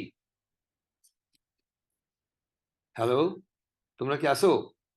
জি স্যার। আছি স্যার। মানে বুঝতেছো নাকি? কিন্তু কথাবার্তা তো কম হচ্ছে। জি স্যার, বোঝা যাচ্ছে স্যার। জি আচ্ছা, স্যার, কোথায় ঠিক দিয়ে আছে। যায় এই ফরেন বডি অ্যাসপিরেশন। তাহলে ফরেন বডি যখন এর মধ্যে ঢুকলো, এটা দুটো কাজ করতে পারে। একটা হলো কমপ্লিট ক্লোজার করে দিতে পারে। তাহলে কমপ্লিট ক্লোজার করে দিলে পরে ডিস্টালি যে এয়ারটা থাকে সেটা আস্তে আস্তে অ্যাবজর্ব করে, অ্যাবজর্ব করলে লাংটা চুপসে যায় বেলুনের মতো, এটাকে বলে কোলাপস, একদম কমপ্লিট কোলাপস। আর একটা হতে পারে যে ফরেন বডিটা এখানে ঢুকেছে, কিন্তু এটা এমন ভাবে আছে যাতে বাতাস এখানে যাচ্ছে, কিন্তু বেরোনোর সময় দেখা যাচ্ছে একটা প্রতিবন্ধকতা পাচ্ছে। এই বেরোনোর সময় প্রতিবন্ধকতার জন্য সম্পূর্ণ বাতাসটা কিন্তু বেরোতে পারছে না, তার একটা বিরাট অংশ এই অ্যালভিউলাসের মধ্যে জমে যাচ্ছে। তো জমে গেলে কি হবে, আস্তে আস্তে অ্যালভিউলাসটা বড় হবে, এবং বড় হতে হতে হতে whole volume of the lungs on the affected side will be more. তো এই মোর হলে হবে কি, সেখানকার যে স্ট্রাকচার যেগুলো, সেগুলো those will be push to the other side. তো সেই ক্ষেত্রে সেই জিনিসটা এখানে হয়। তো আমরা বলছিলাম যে এটা unilateral hyper inflation. Please do think of foreign body aspiration. তখন জিজ্ঞেস করে যে আচ্ছা, ও কোনো জিনিস নিয়ে খেলছিল কিনা, কিভাবে শুরু হলো, হঠাৎ কোনো চোকিং অ্যাকশন হয়েছিল কিনা, হঠাৎ করে শ্বাসকষ্ট কাশি শুরু হয়ে গেল কিনা, এই জাতীয় হিস্ট্রিগুলো আমাদের তখন দরকার পড়ে। এবং এটা কিন্তু লাইফ থ্রেটিং ইলনেস, এবং এর বাঁচানোর জন্য তাড়াতাড়ি করে হাসপাতালে নিয়ে ইমিডিয়েট ব্রঙ্কোস্কোপি করে এটা বের করে দিতে, তাহলে নাহলে মরে যাবে। আর যদি আমরা বের না করি, মারা তো যেতেই পারে। আর যদি ফরেন বডি ছোট থাকে, জায়গা বদল করে, তাহলে প্রোগ্রেসিভ ইনফেকশন হবে, লাং ডিস্ট্রাকশন হবে, তারপরে দেখা যাবে এক সময় তার এই লোবেক্টমি, ব্রঙ্কিয়েক্টেটিক চেঞ্জ হয়ে গেছে, তখন কেটে কেটে লাংস ওইটা ফেলে দিতে হবে। এই হলো তাদের। তাহলে এই তিনটে জিনিস আমরা এয়ারওয়ে প্রবলেমসের কথা আমরা বলছি। আমি এর বাইরে বড় বড় আরো কিছু, আর তেমন কিছু নাই। এয়ারওয়ে প্রবলেমস আরেকটা হলো, সেটা হলো ব্রঙ্কিয়েক্টাসিস। একটাসিস মানে উইকনেস, কিসের? ব্রঙ্কিয়াল ওয়াল উইকনেস। তো সেটা আমরা সিস্টিক ফাইব্রোসিস, আমরা ব্রঙ্কিয়েক্টাসিস পাই। কারো যদি পারসিস্টেন্ট ইনফেকশন হয়, সেখানে ব্রঙ্কিয়েক্টাসিস পাই। তাহলে এয়ারওয়ের আরেকটা প্রবলেম হলো সেটা ব্রঙ্কিয়েক্টাসিস। তো এই জিনিসগুলো আমাদের কমনলি আমরা মেডিসিনে পড়ে এসেছি, এমবিবিএস লেভেলে পড়েছি। এটা আবার একটু বাচ্চাদের জন্য রিক্যাপচুলেট। বাচ্চাদের ব্রঙ্কিয়েক্টাসিসের মেইন যে এটিওলজি বিহাইন্ড, যদি কোনো বাচ্চাদের রিকারেন্ট নিউমোনিয়া থাকে, রিকারেন্ট ইনফেকশন থাকে চেস্টে, এবং তার এক্সরে করে যদি হানিকম্বিং পাই, অথবা নন স্পেসিফিক লাং লেশন আমরা পাই, এবং আমরা যদি ডায়াগনোসিস ব্রঙ্কিয়েক্টাসিস সাব্যস্ত করি, তাহলে please don't forget to exclude the possibility of cystic fibrosis. Cystic fibrosis আমাদের দেশে ইজ নট আনকমন। আমরা 2000 সাল থেকে গত 2018 সাল পর্যন্ত 96 কেসেস আইডেন্টিফাইড হয়েছিল। এখন তো আরো আইডেন্টিফিকেশন বেশি হচ্ছে, কারণ হলো আমাদের দেশে এখন এই যে সোয়েট ক্লোরাইড টেস্ট আমরা করতে পারছি, আমরা এখন সিটি স্ক্যান করতে পারছি, তাই না? এর মাধ্যমে কিন্তু আমরা ব্রঙ্কিওএক্টেসিস অ্যাজ ওয়েল অ্যাজ সোয়েট ক্লোরাইডের মাধ্যমে আমরা সিস্টিক ফাইব্রোসিস ডায়াগনোস করতে পারছি। কারণ আমাদের দেশে কাজিন ম্যারেজ তো অনেক বেশি, সেজন্য এই রোগের প্রাদুর্ভাব কিন্তু বেশি। এটা আমাদের নজরের মধ্যে রাখতে হবে। Recurrent pneumonia with presence of honeycombing on chest X-ray, unilateral or bilateral, please do exclude cystic fibrosis. ঠিক আছে? এটা তারপরে ডিজিজ অফ দা এই যে কি বলে স্যার আমার একটা কোশ্চেন ছিল ব্রঙ্কিওলাইটিস নিয়ে, ওটা কি এখন করা যাবে স্যার? কোনটা স্যার ব্রঙ্কিওলাইটিস নিয়ে একটা কোশ্চেন ছিল, এটা কি এখন করা যাবে? কি করবা? স্যার ব্রঙ্কিওলাইটিসে নেবুলাইজেশন হিসেবে অনেক সময় দেখি যে বুডিকটটা দেওয়া হয়, তো এখানে আচ্ছা কি? শোনো, ওটা ব্রঙ্কিওলাইটিস আমরা যাচ্ছি সেখানে, হ্যাঁ আমরা এখানে কথা বলি। ঠিক আছে। এটা হলো disease of the alveolus pneumonia. This is pneumonia. তো নিউমোনিয়া আমরা বলছিলাম যে সমস্যাটা হয় অ্যালভিওলাসের মধ্যে। আমরা নিউমোনিয়া নিয়ে আমরা সেদিন একটা প্রেজেন্টেশন দেওয়া হলো, মিডিয়াতে আসছে, তোমরা দেখেছো অনেক, যে সেটা হলো নিউমোনিয়াতে প্রায় 40% ডেথ কন্ট্রিবিউট করে হাইপোক্সিমিয়া। তো এটা commonest cause of under 5 death still, এবং প্রতি বছর এখন 24,000 বাচ্চা মারা যায় আন্ডার 5 এর মধ্যে। 1 লাখ বাচ্চা মারা যায় প্রতি বছর বাংলাদেশে, এখন তার মধ্যে 25,000 হলো নিউমোনিয়া, 1/4। তার মানে হলো প্রতি 4টা বাচ্চার মধ্যে একটা মৃত্যু হলো নিউমোনিয়া। এবং ব্রঙ্কিওলাইটিস আমরা আলোচনা করব।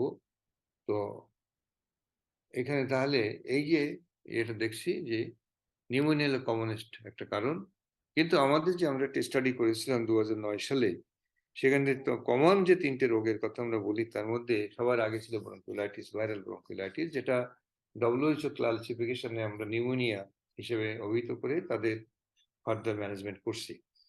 তো এই হলো জায়গাটা আমরা একটু আগে দেখাচ্ছিলাম যে এয়ারওয়ের এই টার্মিনাল পোর্শনটা হলো এখানে ব্রঙ্কিওলাইটিস হয়। তাহলে এর প্যাথোজেনেসিসটা আমরা বলি, দেখেন এখানে কি হয়, inflammation, RSV virus inflammation, inflame bronchial wall, এই কালোটা, এই সরি লালটা, এখানে যে গবলেট সেল থাকে সেখান থেকে প্রচুর পরিমাণ মিউকাস সেক্রেশন হয়। তাহলে এই যে সোয়েলিং হয়ে গেল দুই সাইডে, সোয়েলিং এর প্রভাবে এই লুমেনটা ন্যারো হয়ে গেল, ইনফ্লেমড ন্যারো ব্রঙ্কিয়ালস। এটা ঠিক আছে, এটা ভালো, এটা দেখানোর জন্য। আসলে যে একদিকে হবে তা না, দুই সাইডই হবে, কিন্তু আমি এক সাইডে দেখানোর জন্য আর একটা সাইড নর্মালটা রাখছি।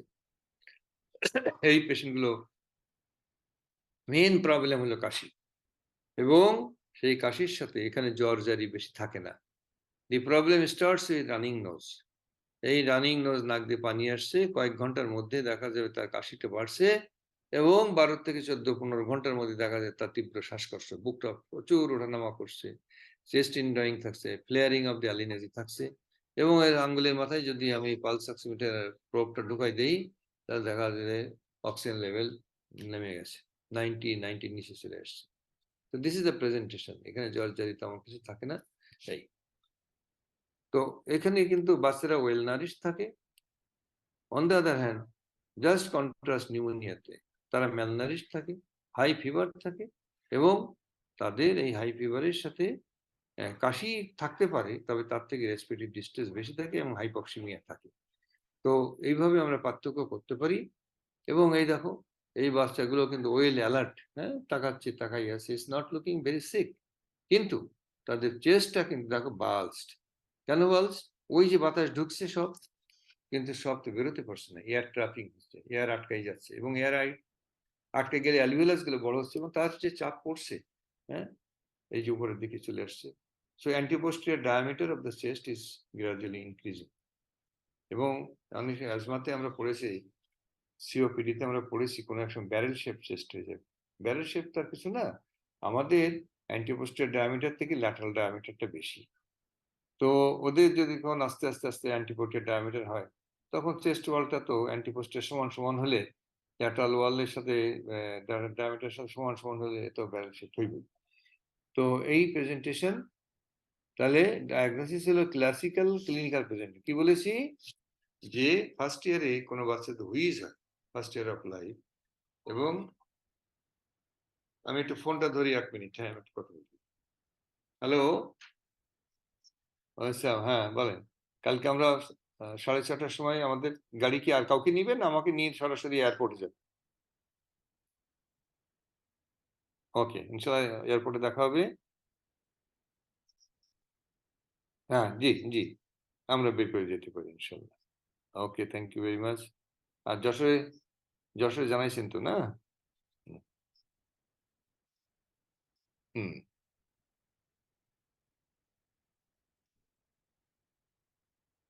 ঠিক আছে ইনশাল্লাহ। ওকে, আচ্ছা থ্যাংক ইউ। ওকে, তাহলে ডায়াগনোসিস হলো যে running nose followed by respiratory stage and which in children less than 2 years. তাদের কেন জ্বর জারি খুব বেশি থাকে না, বাচ্চারা রিমেন্স ওয়েল অ্যালার্ট, যেটাকে আমরা সবসময় বলছি হাসি খুশি বাচ্চা, কাশি এবং তার সাথে হুইজ মানে বাসি। এই তিনটের কম্বিনেশন যদি কোনো বাচ্চা থাকে in children less than 2 years, please do think bronchiolitis. তাহলে first attack of wheeze in the first year of life, most likely bronchiolitis. এই বাচ্চাগুলো এরকম বেশ শ্বাসকষ্ট হচ্ছে। ইনভেস্টিগেশনের মধ্যে চেস্ট এক্স-রে যদি আমরা করি দেখাবো সিবিসি, সিআরপিটা এগুলি সবই নর্মাল থাকে। ভাইরাস ডিটেকশন আমাদের দেশে সম্ভব হয় না। ঠিক আছে,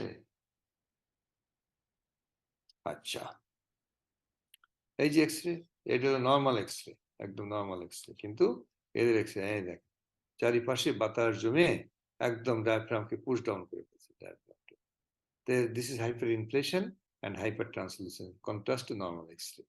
তো এদের অক্সিজেন, এদের চিকিৎসা যেটা বলছিল নেবুলাইজেশন বডি কর্ড দেয়। নেবুলাইজেশন বডি কর্ড দিয়ে অ্যাকচুয়ালি কোনো লাভ নেই। আসলে মুশকিলেসিস ব্রঙ্কিওলাইটিসের জন্য কোনো চিকিৎসা নাই, কোনো চিকিৎসা নাই, লিটারেচারে কোথাও কোনো চিকিৎসা নাই। শুধু একটাই চিকিৎসা, সেটা হলো অক্সিজেন দেখো, অক্সিজেন দেখো, অক্সিজেন দেখো। অক্সিজেন কম থাকলে তাকে অক্সিজেন দাও, এবং এটা অটোমেটিক্যালি 24 থেকে 72 ঘন্টার মধ্যে এটা ভালো হয়ে যাবে, until unless it is otherwise complicated. Only 2 to 3% পেশেন্টের তাদের সিপ্যাপ, হাইফ্লো ন্যাজাল ক্যানুলা অথবা ভেন্টিলেটর সাপোর্ট লাগতে পারে। এর বাইরে অন্য কোনো অসুস্থতা, ওষুধ, বিশেষ করে যদি আমরা অ্যান্টিবায়োটিকের কথা বলি, নো রোল। এবং এটা আমাদের কি বলে একটা পিডিয়াট্রিকাতে আজ থেকে 5-7 বছর আগেই পাবলিশ হয়েছে যে কি বলে bronchiolitis, outcome of bronchiolitis with or without antibiotic. এবং সেখানে এটা রেফারেন্স হিসেবে আমাদের যে বইটা কেন্ডিক্স, সে বইয়ের মধ্যেও আসছে যে এই স্টাডিতে অ্যান্টিবায়োটিকের কোনো রোল নাই। সেকেন্ড হলো নেবুলাইজেশন সালবুটামল দেওয়া হয়, তারও কোনো রোল নাই, because it is not mediated through bronchial smooth muscle. এর সাথে বডি কর্ডেরও তেমন কোনো সম্পর্ক নাই, কারণ এখানে যে ইডিমাটা হয় সেই ইডিমার উপরে ভাইরাল ইনফেকশনের জন্য ইডিমা হয়। তো সেখানে স্টেরয়েড, এটা তো এক ধরনের তোমার লোকাল স্টেরয়েড, এই বুডেসোনাইড, এটা দেয় বেনিফিট অফ ডাউট, কিন্তু কংক্রিট কোনো মানে চ্যালেঞ্জ ইয়ে করতে পারেনি। তো আমাদের বডি কর্ড দিতে পারি আমরা, সলবুটামল দিতে পারি, জাস্ট কিছু একটা দিতে হয় সেই জন্য, কিন্তু এটা কোনো রিকমেন্ডেশন নাই। স্যার আইভি স্টেরয়েড কি দেওয়া যায় স্যার ইডিমা কমানোর জন্য? আইভি স্টেরয়েড দেওয়ারও কোনো ইন্ডিকেশন নাই। ডেক্সামেথাসোন কখনো কখনো খুব লাইফ থ্রেটেনিং হয়ে গেলে তার জন্য দেওয়ার কথা বলা হয়েছে, just to reduce the oedema on the wall of the bronchioles, কিন্তু সেটা মেটা অ্যানালাইসিসে পায় নাই। আমাদের একটা হাইপোথেসিস আসছিল, যেহেতু ওয়ালের মধ্যে ইডিমা থাকে, সেই জন্য এই সমস্ত পেশেন্টের জন্য হাইপারটনিক নেবুলাইজেশন যদি দেওয়া হয়, 3% sodium chloride, 5% sodium chloride, 7% sodium chloride, তাহলে দেখা গেছে যে এটা পেশেন্টের বেনিফিট হয়।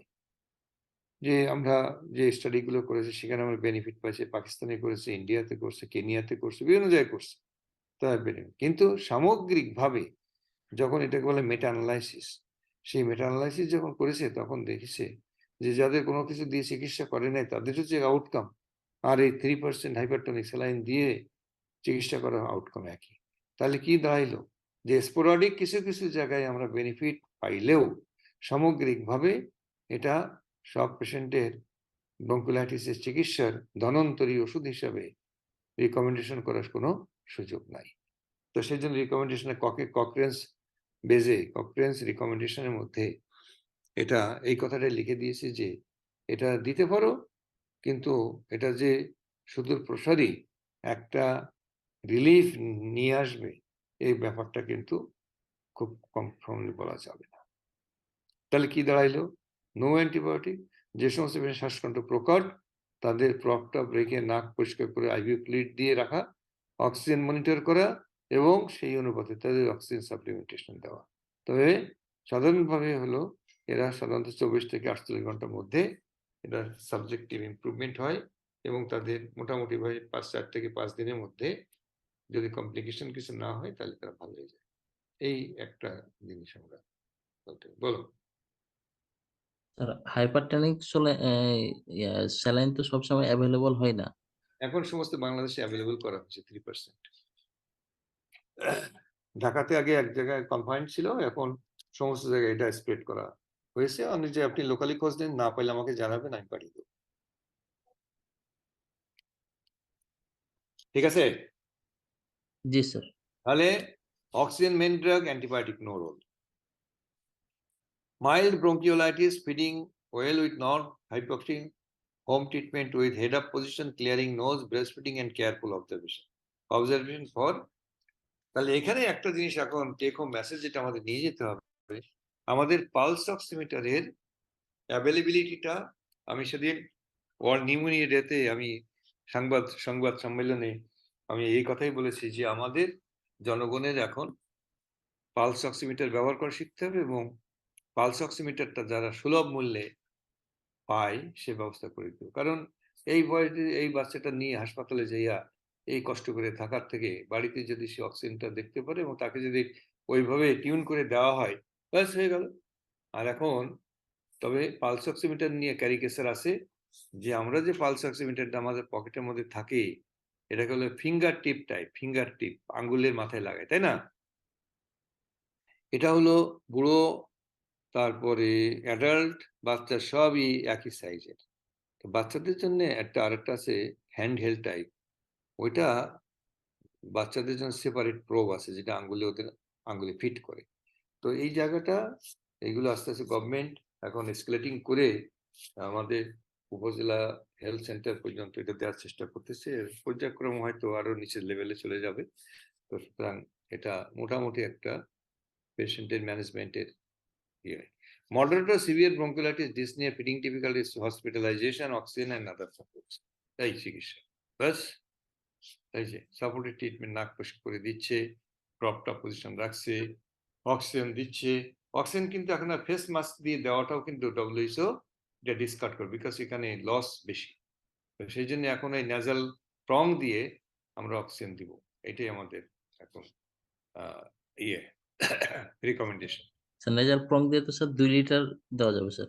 যাবে 2 লিটার দেওয়া যাবে, সেটাই দিই, অসুবিধা নেই। কিন্তু এখানে যদি আমরা 5 লিটার দিই তা সবই লস হয়ে যায়। আর বাচ্চা ফিলিং সাফোকেটেড। তো সেই জন্য নেজাল প্রং এটা এখন রিকমেন্ড করে, নেজাল ক্যানুলা আর কি। আর তারপরে যদি দেখা যায় যে তার রিকোয়ারমেন্ট বাড়ছে তাহলে তো এখন বিভিন্ন অপশন হয়েছে। তোমার কি বলে ওটা, সিপ্যাপ আসছে, তারপরে হাই ফ্লো নেজাল ক্যানুলা আছে, এগুলো আস্তে আস্তে চলে আসছে। তো সব জায়গায় এখন অনেক জায়গায় আমরা একটা স্টাডি করেছিলাম, সেটা হলো বাংলাদেশে অক্সিজেন ডেলিভারি সিস্টেম স্ট্যান্ডার্ড একদম সমস্ত একদম district hospital, sub district hospital পর্যন্ত এটা মোটামুটি ভাবে এস্টাবলিশড হয়ে গেছে by virtue of COVID infection. তখন থেকে ইনফ্রাস্ট্রাকচার গড়ে উঠেছে, এটা ভালো। স্যার নেজাল ক্লিয়ারেন্স কি স্যার ওই যে এখানে পেঙ্গুইন আকারের মতো দেখা যাচ্ছে? এই যে হ্যাঁ, এটা পাওয়া যায়, এটা পেঙ্গুইন না, এটা আমাদের রাবার সাকার লম্বা ইয়ে পাওয়া যায়। এটা একটু ছোট দেখে নিয়ে মোটামুটি করে। পেঙ্গুইনটা আছে সেটা নিবর্ণে যে নামে ব্যবহার করি মূলত, ওটার দামও বেশি। তো এইগুলো রাবার সাকার, এগুলো দোকানে পাওয়া যায়। এটা একটু দেখে ভালো দেখে একটু কিনে নিলে নাকটা পরিষ্কার করতে সুবিধা হয়। তাহলে এই বাচ্চাটা আমাদের কাছে আসছিল 11 মান্থে, এই একদিনে 4 দিনের মাথায় বাচ্চা ভালো হয়ে গেছে কমপ্লিট। এবং দেখো এর চোখ কেমন, দিস ইজ এই যে ইনফ্যান্টাইল প্রব, এই প্রবটা যে দড়ি মতো দেখা যাচ্ছে না, এটা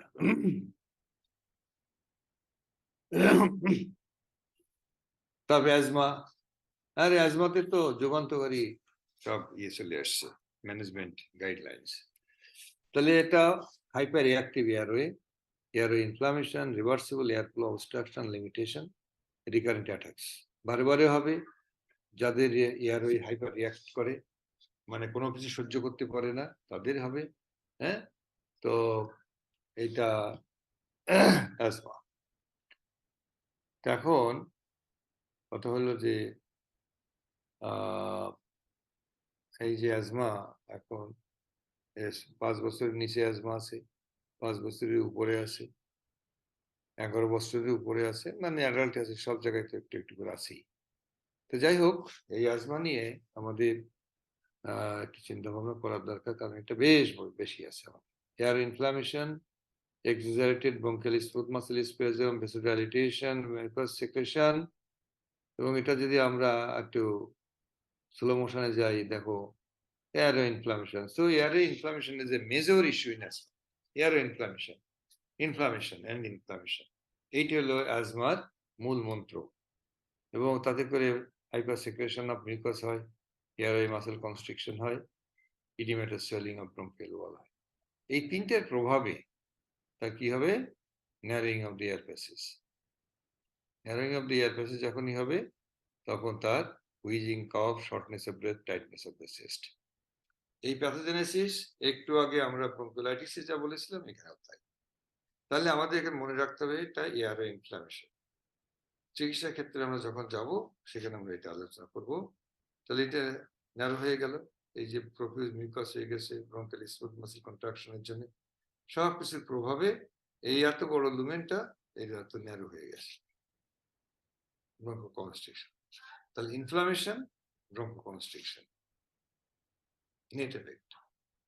ব্রঙ্কোকনস্ট্রিকশন যদি হয়, তাহলে narrowing of the air passage, বোঝা যায়? Narrowing of the air passage, narrowing of the air passage যদি হয়, তাহলে কি হবে? এই বাচ্চা এয়ার প্যাসেজ দিয়া বাতাস জোরে সোরে ঢুকে যাইব, কিন্তু এক্সপিরেশনের সময় এটা সবটা বেরোয় আসতে পারবে না। তখন কি হবে? এয়ার ট্র্যাপিং হবে। আর এয়ার ট্র্যাপিং যদি হয়, তাহলে আস্তে আস্তে আস্তে আস্তে লাংটা ওই ব্রঙ্কিওলাইটিসের মতো কালো হবে, বড় হবে।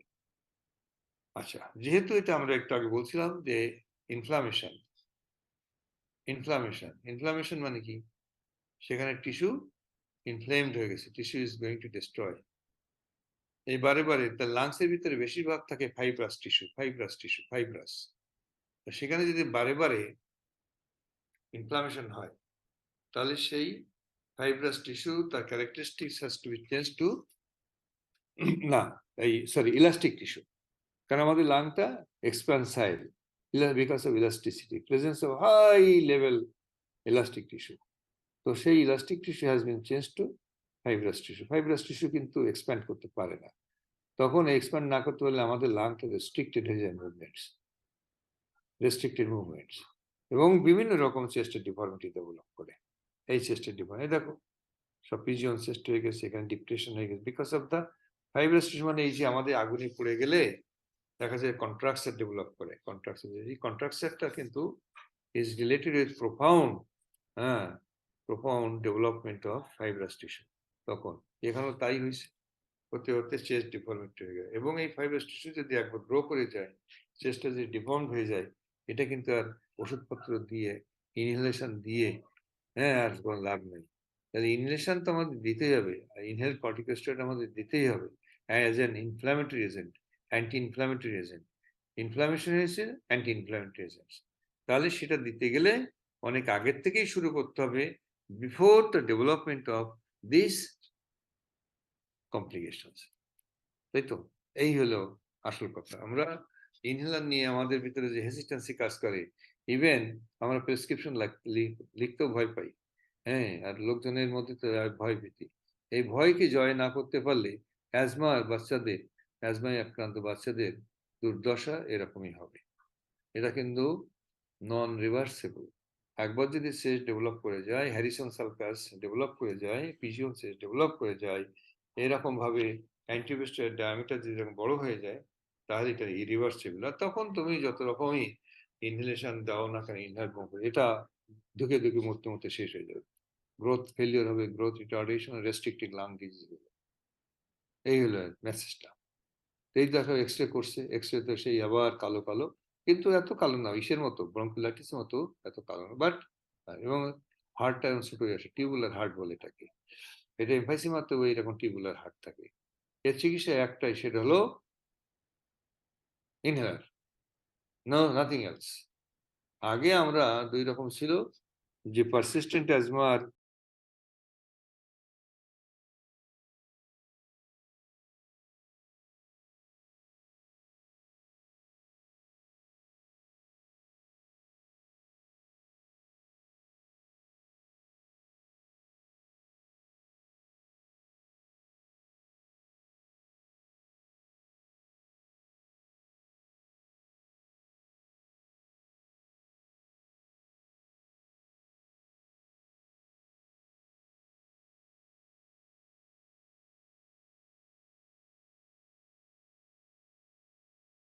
ইন্টারমিডিয়েন্ট অ্যাজমাতে, হ্যাঁ পারসিস্টেন্ট যাদের থাকতো তাদের আমরা দিতাম শুধু ইনহেলার, ইনহেল কর্টিকোস্টেরয়েড। আর শুধু যাদের মাঝে মাঝে হতো তাদের দিতাম এই সালবুটামল ইনহেলার। এখন ইন্টারন্যাশনাল যে না গাইডলাইন্সে বলেই দিয়েছে যে এক ইন্টারমিডিয়েন্ট হোক আর পারসিস্টেন্ট হোক, ইনফ্লামেশন তো ইনফ্লামেশন, বোথ সিচুয়েশন, এখানে এখানে সব জায়গায় আইসিএস দিতেই হবে। সলবুটামল যে কয়দিন পাবে সেই কয়দিন আইসিএস পাবে ইন্টারমিডিয়েট অ্যাজমা।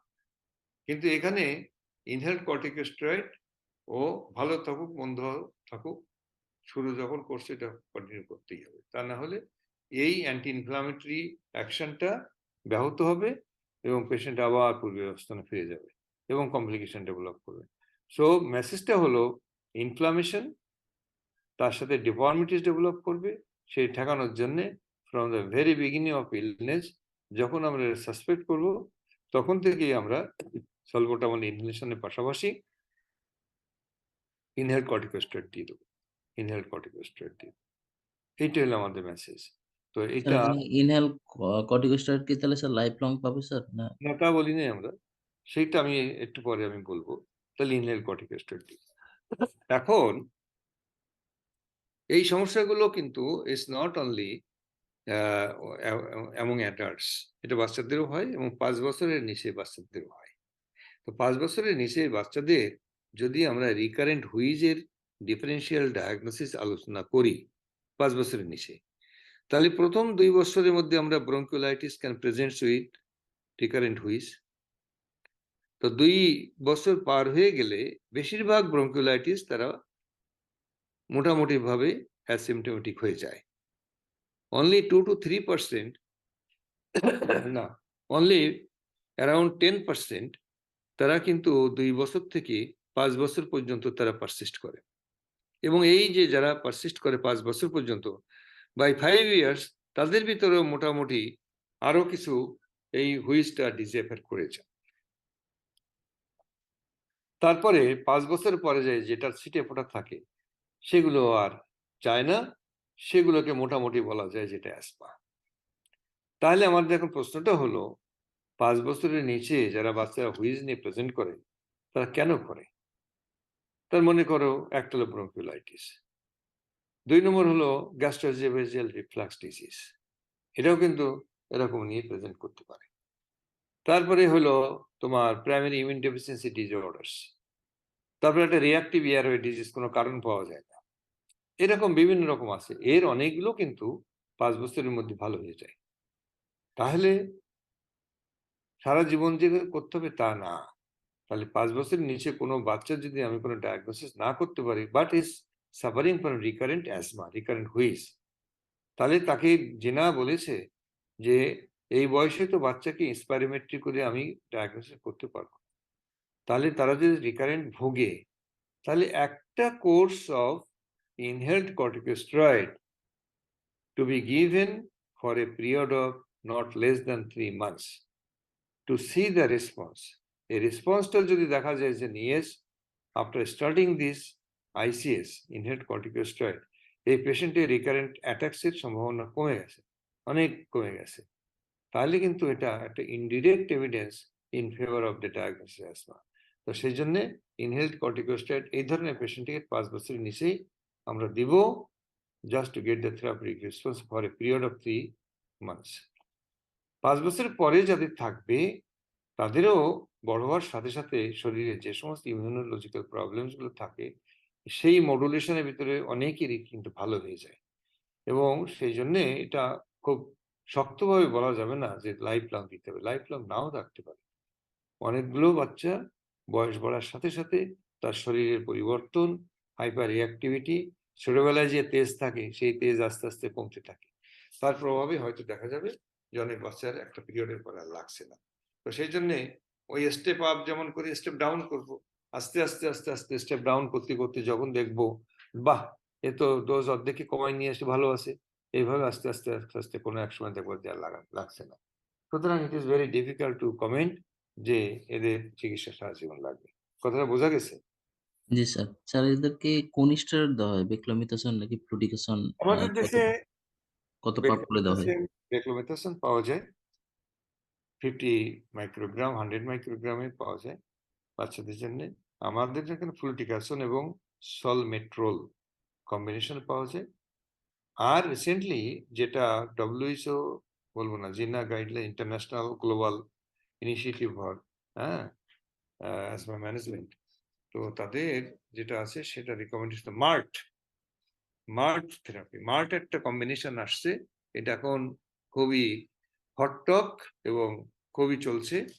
যে সমস্ত বাচ্চাদের বয়স বিয়ন্ড 6 ইয়ার্স তার একটা হলো বুটেসোনাইট এবং ফরমেট্রোল কম্বিনেশন। ফরমেট্রোল, আগে আমরা বললাম salmeterol long acting beta 2 agonist, এটা হলো formoterol long acting beta 2 agonist. Formoterol মার্ট, এটা ফরমাটাইড নামে পাওয়া যায় একটা কোম্পানির, আর একটা কি নামে পাওয়া যায়। তো এটাও কিন্তু এটা এখন বেশ আসছে। এটা মার্ট মানে হলো মেনটেনেন্স অ্যান্ড রিলিভার থেরাপি, তাহলে একই সাথে 2 in 1। এটা দিলে পরে তোমার রিলিভারও হবে, আবার ওই যে ইনহেল কর্টিকোস্টেরয়েড দিয়ে একটা মেনটেনেন্স থেরাপি, সে দুটোই কিন্তু একসাথেই হবে। তো সুতরাং এইটা এখন একটার ভিতরে দুটো ফাংশনাল কম্পোনেন্ট নিয়ে এটা আত্মপ্রকাশ করেছে। ফরমাটাইড নামে আমাদের পাওয়া যায়, এটাকে বলা হয় মার্ট থেরাপি। মার্ট মানে হলো এম তে হলো মেনটেনেন্স আর আর তে হলো রিলিভ, মেনটেনেন্স থেরাপি। বোঝা গেল? বুঝছো? জি স্যার, জি স্যার বুঝছি। এটা তো স্যার 80 মাইক্রোগ্রাম এবং 100 160 আছে, আরো বেশি 160 আছে। আছে। বাচ্চাদের ক্ষেত্রে কি স্যার 80 মাইক্রোগ্রাম কি অন পাপ করে আমরা সবসময় লো ডোজ দিয়ে শুরু করাই ভালো। যদি সিভিয়ারিটি ওইরকম হয় যে না এটা লো ডোজে হবে না, you can start with higher dose, তাহলে বাচ্চাদের জন্য আমরা 4 মিলিগ্রাম ওভার 80 মিলিগ্রাম দিয়ে, মাইক্রোগ্রাম দিয়ে আমরা এটা শুরু করি, স্যার এটা অন পাপ বিডি করে? যে অন পাব বিটি করে। স্যার এটা কত পর্যন্ত 2 পাপ বিডি কি দেওয়া যাবে মানে বাচ্চাদের? এখন ওটা ডিপেন্ড করছে, এটা রিকোয়ারমেন্টের সাথে, বড়দের সাথে। বাচ্চাদের সাধারণত একটা 5 বছরের নিচে রিকমেন্ডেশন নাই, বুঝতে পারছো? 5 বছরের নিচে ওই ফ্লুটিকাসন, বুটেসোনাইড এইগুলো আমরা দেই। আর যাদের বয়স হলো 7-8 বছর হয়ে গেছে, 5 বছর 6 বছর উপরে হয়ে গেছে, তাদেরকে আমরা অনেক সময় মার্ট দিতে পারি। তার মানে এই না যে ওখানে গিয়ে বুটেসোনাই কি বলে ফ্লুটিকাসন আর সলমেট্রোল দেওয়া যাবে না, সেটা দেওয়া যাবে। কিন্তু এটা আসছে একটা অপশন, সেটা তোমাদের জানাইলাম আর কি। জি স্যার। ওকে। আর এদের ম্যানেজমেন্টের সাথে সাথে তোমার করতে হবে, গ্রোথ মনিটরিংটা করতে হবে। গ্রোথটা হ্যাম্পার্ড হতে হবে বিকজ অফ অ্যাজমা ইটসেলফ। আর এই যে ইনহেল কর্টিকোস্টেরয়েড, এটা লং টার্ম সাইড ইফেক্টস নাই বললেই চলে। তবে সায়েন্টিস্টরা বলেছে যে 1 সেন্টিমিটার 2 সেন্টিমিটার হাইট যদি কম হয় তাতে কিছু যায় আসে না, বিকজ এর থেকে ও কন্ট্রোলে যে আছে সেইটাই কম কিসের, বুঝতে পারছো? জি স্যার। স্যার এদের নেবুলাইজেশনে কি স্যার বডিকটটা তো ইউজ করা যাবে? নেবুলাইজেশনটা তোমাদের ইনফরমেশনের জন্য বলি, এখন throughout the whole world এটার ইউটিলাইজেশনটাকে আস্তে আস্তে আস্তে আস্তে গড়ে নেওয়া হচ্ছে। নেবুলাইজেশনটার যে একসময় যে জনপ্রিয়তা ছিল, সেই জনপ্রিয়তায় ভাটা পড়েছে। কারণ হলো এটা যখন মুখে মাস্কটা দেওয়া হয়, এই মাস্কের ভিতর থেকে ওই ফাইন পার্টি তোমার ড্রপলেটস চোখের মধ্যে আসে। এটা অনেক রিপোর্ট হয়েছে পৃথিবীতে। 2 নম্বর হলো নেবুলাইজেশনে যে লম্বা টিউবটা থাকে, তাই না? মেশিন থেকে আসে যে মুখে পর্যন্ত। এই টিউবটা অনেক সময় আনইউজ থাকলে পরে এর ভিতরে জার্মস গ্রো করে, ব্যাকটেরিয়া, ভাইরাস গ্রো করে। তারপরে যখন এটা নেবুলাইজেশনটা কোনো পেশেন্টকে দেওয়া হয়, তো ফার্স্ট পাফের সাথে এগুলো সব রেসিপিয়েন্টের লাংসের মধ্যে চলে যায় এবং রেসপিরেটরি ইনফেকশনকে ফ্লেয়ার আপ করে। তো এই দুটো কারণ, আরো কিছু দোষ ত্রুটি আছে যে কারণের জন্য এটা এখন আর আগের মতো পপুলার নাই। ঠিক আছে? জি স্যার। ওকে, কিন্তু আমাদের এখনো এই নেবুলাইজেশনে বেরোতে আরো কত বছর লাগবে। হ্যাঁ, কারণ হলো এটা তোমার ওই ইনহেলার দেখলে ভয় লাগে, মানুষের ভিতরে অ্যাকসেপ্টেন্সটা এখন তো এইভাবে আসে নাই। তবে আমি যদি মানুষের বিহেভিয়ার মানে বিশ্লেষণ করি এবং কম্পেয়ার করি, এখন আগে অ্যাজমার চিকিৎসা ইনহেলার লিখলে কত প্রশ্ন, এখন লিখে দিলে কেউ কোনো প্রশ্ন করে না। মানে মানুষের ভিতরে অ্যাওয়ারনেসের মধ্যে অলরেডি এটা মগজে ঢুকছে। তো সুতরাং তারপরেও এটা আমাদের সময় লাগবে আরো। তবে এখন থেকে আমরা কনফিডেন্ট হলে আমার মনে হয় যে এটা সামনের দিকে এগিয়ে যাবে। ভাই নিলে আপনি নেবেন, আমি আপনাকে বলছি এটা আমি আপনার খারাপের জন্য আমি কেন দিব? এটা নিলে তো বিয়ে হইব না, নেবুলাইজেশন দিলে মনে হয় বিয়ে আগে আগে হয়ে যাবে, এরকম আর কি। আর একটা কথা মনে রাখতে হবে, অ্যাজমা চিকিৎসায় ওরাল সালবুটামলের কোনো রোল নাই। এর জন্য দেখা যায় যে কি সব ওষুধপত্র তোমরা না মানে প্রেসক্রিপশন দেখি, কি এই যে ডেফ্লাজিকট, তারপর ডক্সিফাইলিন, কোথার থেকে আসছে এগুলো? কোনো ইন্টারন্যাশনাল রিকমেন্ডেশনের মধ্যে এগুলো নাই। সবাই দেখি এই যে ডেকোপা নাকি ডক্সিফাইলিন লিখতে আছে। আমাদের জেনা গাইডলাইনটা তোমরা যদি পড়ো 2022 সালে 23 সালে, দেখো এই সমস্ত নাই কিছু। তাহলে এই যে রোগী আসলে 4-5টা ওষুধ, একটা অ্যান্টিবায়োটিক, তারপরে একটা ডেফ্লাজিকট, একটা ডক্সিফাইলিন, একটা মন্টিলুকাস্ট। মন্টিলুকাস্টের কথাও ইভেন মানে 2 নম্বর 3 নম্বর চয়েসে যায় যে ঠিক আছে দেখো, কিন্তু এই আমাদের কাশি হচ্ছে আগে একটা মন্টিলুকাস্ট লিখি, তারপরে বাকি কথা। তো এই চিকিৎসা কিন্তু আমাদের এই রিকমেন্ডেশনের মধ্যে নয়। ঠিক আছে, আগাবো? জি স্যার। ওকে। জি স্যার। এই যে এটা কিছু কিছু ক্রাইসিস আসে, এই ক্রাইসিস আগে এই যে নেবুলাইজেশন ছিল, তবে যারা খুব ক্রাইসিস নিয়ে আসে এখনো মানে হসপিটাল সেটিং এ সীমিতভাবে এদের ড্রাগ ডেলিভারির জন্য নেবুলাইজেশন ব্যবহার করার রিকমেন্ডেশন আছে। তবে এই সমস্ত জায়গায় 5 পাপ 6 পাপ করে সলবুটামল ইনহেলেশন ফর্মে দেওয়ার কথাও বলা হয়েছে, এর সাথে তোমার স্টেরয়েড এন্ড আদার্স। ঠিক আছে, ওকে। তাহলে এই গেল আমাদের নিউমোনিয়ার কথাটা বলি, আমরা শেষ করে দেবো, আর বেশি পাঠা যাচ্ছে না। তাহলে এখানে আসলে অ্যালভিওলাসের প্রবলেম, এবং অ্যালভিওলাসের সবগুলো জায়গায় স্পোর্ড উইথ এক্সুডেটস। তাহলে যেখানে এটা ইনফেক্টেড হচ্ছে সেই অ্যালভিওলাসটা কিন্তু is not participating in the gas exchange. তো সুতরাং এই গ্যাস এক্সচেঞ্জ এরিয়াটা কমে যাচ্ছে, কমে গেলে পরে patient is rapidly developing hypoxia and hypercarbia, net result. তাহলে নিউমোনিয়ার লাং ইনফেকশন হচ্ছে, জ্বর হচ্ছে, কাশি হচ্ছে, কিন্তু একই সাথে তার হাইপোক্সিয়াটা খুব মারাত্মক দখল করছে। এইটা হলো তো আমাদের বেঁচে থাকার মেন জায়গা। সেই জায়গায় কিন্তু ওই ব্যাকটেরিয়াগুলো যারা নিউমোনিয়া এই মানে এই অ্যালভিওলাস ফিলিয়া, হ্যাঁ, এই জায়গাগুলোতে ও ইনফেক্ট করে পেশেন্টের হাইপোক্সিয়া ডেভেলপ করে। এবং এটা দেখা যাচ্ছে যে প্রায় 60% of the patients has been associated any levels of low oxygen concentration. সুতরাং এটা গ্রেট ডেঞ্জার। তাহলে আগে ছিল ব্রঙ্কোলাইটিসের চিকিৎসা ছিল কি অক্সিজেন, নাথিং এলস। আর এখানেও চিকিৎসা হলো oxygen plus antibiotic, because of the presence of bacteria, Haemophilus influenzae, strepto pneumoniae, Staphylococcus. আর এখন রিসেন্টলি যে এগুলো ধরো ভ্যাকসিনের প্রভাবে এদের এপিডেমিওলজি কমে যাওয়া সত্ত্বেও এখন আসছে গ্রাম নেগেটিভ যেসব ক্লেবশিয়েলা, সুডোমোনাস, এগুলো কিন্তু নিউমোনিয়ার এটিওলজি হিসেবে অলরেডি আত্মপ্রকাশ করছে। 21% অফ দ্য নিউমোনিয়া এটিওলজি সেখানে এই গ্রাম নেগেটিভ অর্গানিজম গুলো চলে আসছে। আমরা নিউমোনিয়া এটিওলজির মধ্যে আমরা দেখি যে 62% হলো ভাইরাস, আর বাকি 27% হলো তোমার এই ব্যাকটেরিয়া। তো সেই ব্যাকটেরিয়ার মধ্যে তোমার এই গ্রাম নেগেটিভ গুলো কিন্তু 6%, 7% চলে আসছে। নিউমোনিয়াতে চেস্ট ইনড্রয়িং, হ্যাঁ, এরকম একদম, আর এই যে কনসোলিডেশন, লাংসে কনসোলিডেশন থাকে, এটা নর্মাল লাংস। এই দেখো একদম কি অবস্থা। এরকম কনসোলিডেশনের মাঝখানে যে জিনিসটা থাকে এটাকে বলা হয় এয়ার ব্রোঙ্কোগ্রাফ। এটাও কিন্তু নিউমোনিয়ার কনসোলিডেশনের একটা ইম্পর্টেন্ট ক্যারেক্টারিস্টিক আছে।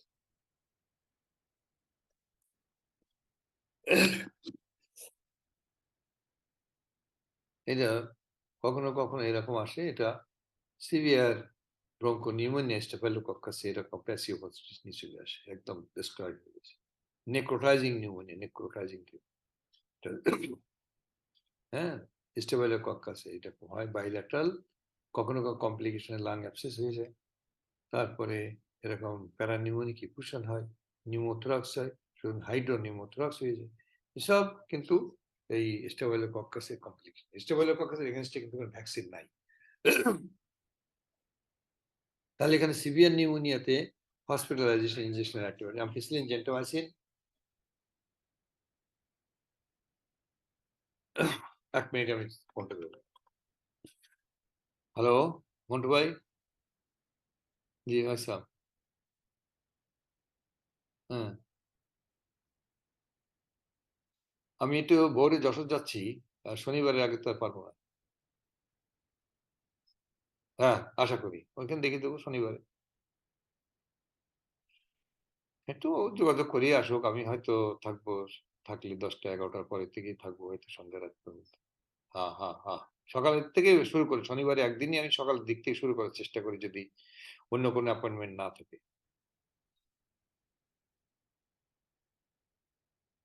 সাধারণত 7টা ম্যাক্সিমাম। হ্যাঁ, এর মধ্যে এক সময় আসলেই হবে। ঠিক আছে, ওকে।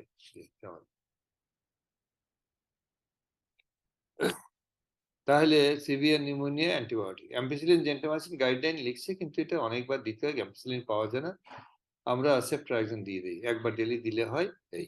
এবং সবচেয়ে ইম্পর্টেন্ট দিলে হলো অক্সিজেন স্যাচুরেশন দেখা। সো শুধু অ্যান্টিবায়োটিক না, ইন কনজাংশন উইথ অ্যান্টিবায়োটিকের সাথে যদি আমরা অক্সিজেনটা দিতে পারি মেজার করে, তাহলে তাদের আউটকাম ভালো। নন সিভিয়ার যেগুলো মানে শুধু ফাস্ট ব্রিদিং থাকে, হ্যাঁ, অথবা চেস্ট ইনড্রয়িং থাকে, কোনো হাইপক্সিয়া থাকে না, তাদের oral amoxicillin 30 milligram per KG per dose 12 hourly for 3 to 5 days। এখন কিন্তু অ্যামোক্সিসিলিন 12 ঘন্টা পর দিতে হয়েছে।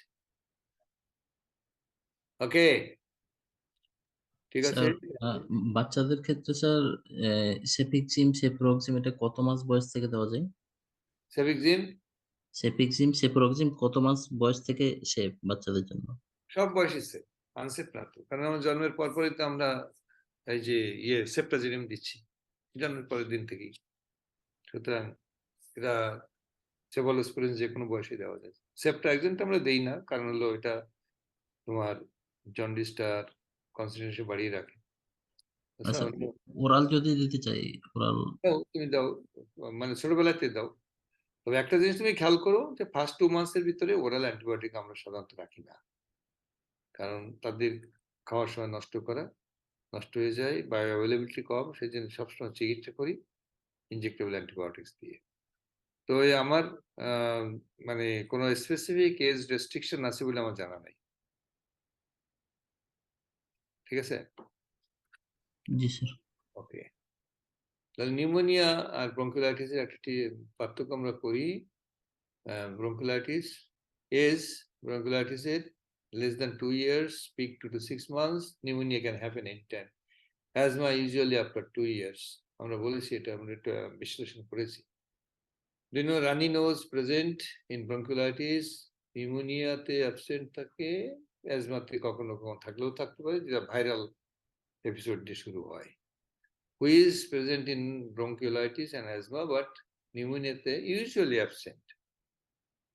Temperature low grade, moderate to high pneumonia usually absent থাকে asthma.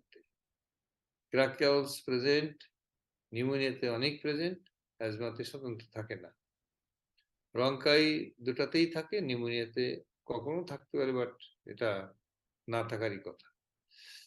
Response to bronchodilator variable, কিন্তু অ্যাজমাতে খুব গুড আর নিউমোনিয়াতে তো নাই।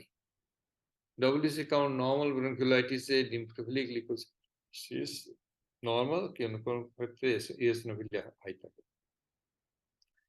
এক্সরেতে হাইপার ট্রান্সলুসেন্স, হাইপার ইনফ্লেশন, অ্যাজমাতে হাইপার ট্রান্সলুসেন্স, আর এখানে কনসোলিডেশন। এই তাহলে শেষ আজকের মতো। স্যার বাচ্চাদের অস্কাল করা তো একটু ডিফিকাল্ট, তারা কান্নাকাটি শুরু করে, তখন কিভাবে অস্কাল করা যায়? বাচ্চাকে টানাটানি করে শোয়ানোর চেষ্টা করবে না, মায়ের কোলে যেভাবে কমফোর্টেবলি আছে সেইভাবে থাকবে, যে পজিশনে, ওই পজিশনে বাচ্চার অন্য সিস্টেম এক্সামিনেশন করার আগে সামনের দিকে হোক পিছনের দিকে হোক লাংটা স্কাল্টেড করে নিবা। ওকে কান্না করার আগেই তোমাকে এটা করতে হবে। যেই তুমি বাচ্চার পরীক্ষা করতে যাবা, জামা খুলতে যাবা, টানাটানি করতে যাবা, ওই কান্না করতে, ওই যে কান্না করলো এটা তুমি থামাইতে পারবে না। সুতরাং দূর থেকে অবজার্ভ করবা বাচ্চা মায়ের কোলে কিভাবে আছে, কমফোর্টেবলি আছে, শুয়ে আছে। যদি মায়ের আড়াআড়ি কোলে থাকে, নিচের দিক থেকে তুমি স্টেথোস্কোপ ধরবা, উপরের দিক থেকে ধরবা। যদি উপর করে বা মায়ের চেস্টে আছে, বাচ্চার পিঠটা উপরে, পিঠ স্কাল্টেড করবো, সামনের দিকে চেষ্টা করবো না। মোটামুটি ভাবে এইভাবে ধরি মাছ না সুই পানি, এরকম ভাবে তোমাকে লাংস স্কাল্টেড সবার আগে করে নিতে হবে। কারণ একবার কান্নাকাটি শুরু করলে you will not get the true findings. তাহলে আমরা যদি সামারি করি, আপার রেসপিরেটরি ট্র্যাক্ট এবং respiratory tract infection, croup, epiglottitis, এই দুটো হলো মেইন জিনিস। তবে এর সাথে ইনফ্লামেশনের জন্য এই দুটো, কিন্তু বাকি যেগুলো আছে সেগুলো ট্রুলি ইনফ্লামেশন না, সেই জন্য আমি বলি নাই। যেমন হলো অ্যাডিনয়েড এনলার্জমেন্ট, আর নাকের ভিতরে যেটা আছে ওটা তো নাকে পানি, আর এয়ার প্যাসেজের মধ্যে এয়ারওয়ে ব্রঙ্কিওলাইটিস আর ফরেন বডি অ্যাসপিরেশন। আর ক্র্যাকল যদি থাকে তাহলে স্টার্টার হলো দুইটা, হুইজ হলো দুইটা, আর ক্র্যাকলস হলো একটা। তাহলে আমরা রেসপিরেটরি নয়েজ সাউন্ড দিয়ে আমরা রোগ ডায়াগনোসিস করতে পারবো, হুইজ ব্রঙ্কিওলাইটিস থাকে। তো ঠিক আছে, এই থাকলো। Thank you.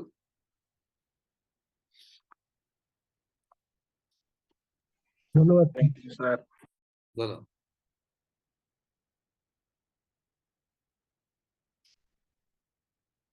কয়জন আসে? 40 জন আসে। যাই হোক, বলো, কোনো কোশ্চেন থাকলে আলোচনা করতে পারি আর 5 মিনিট।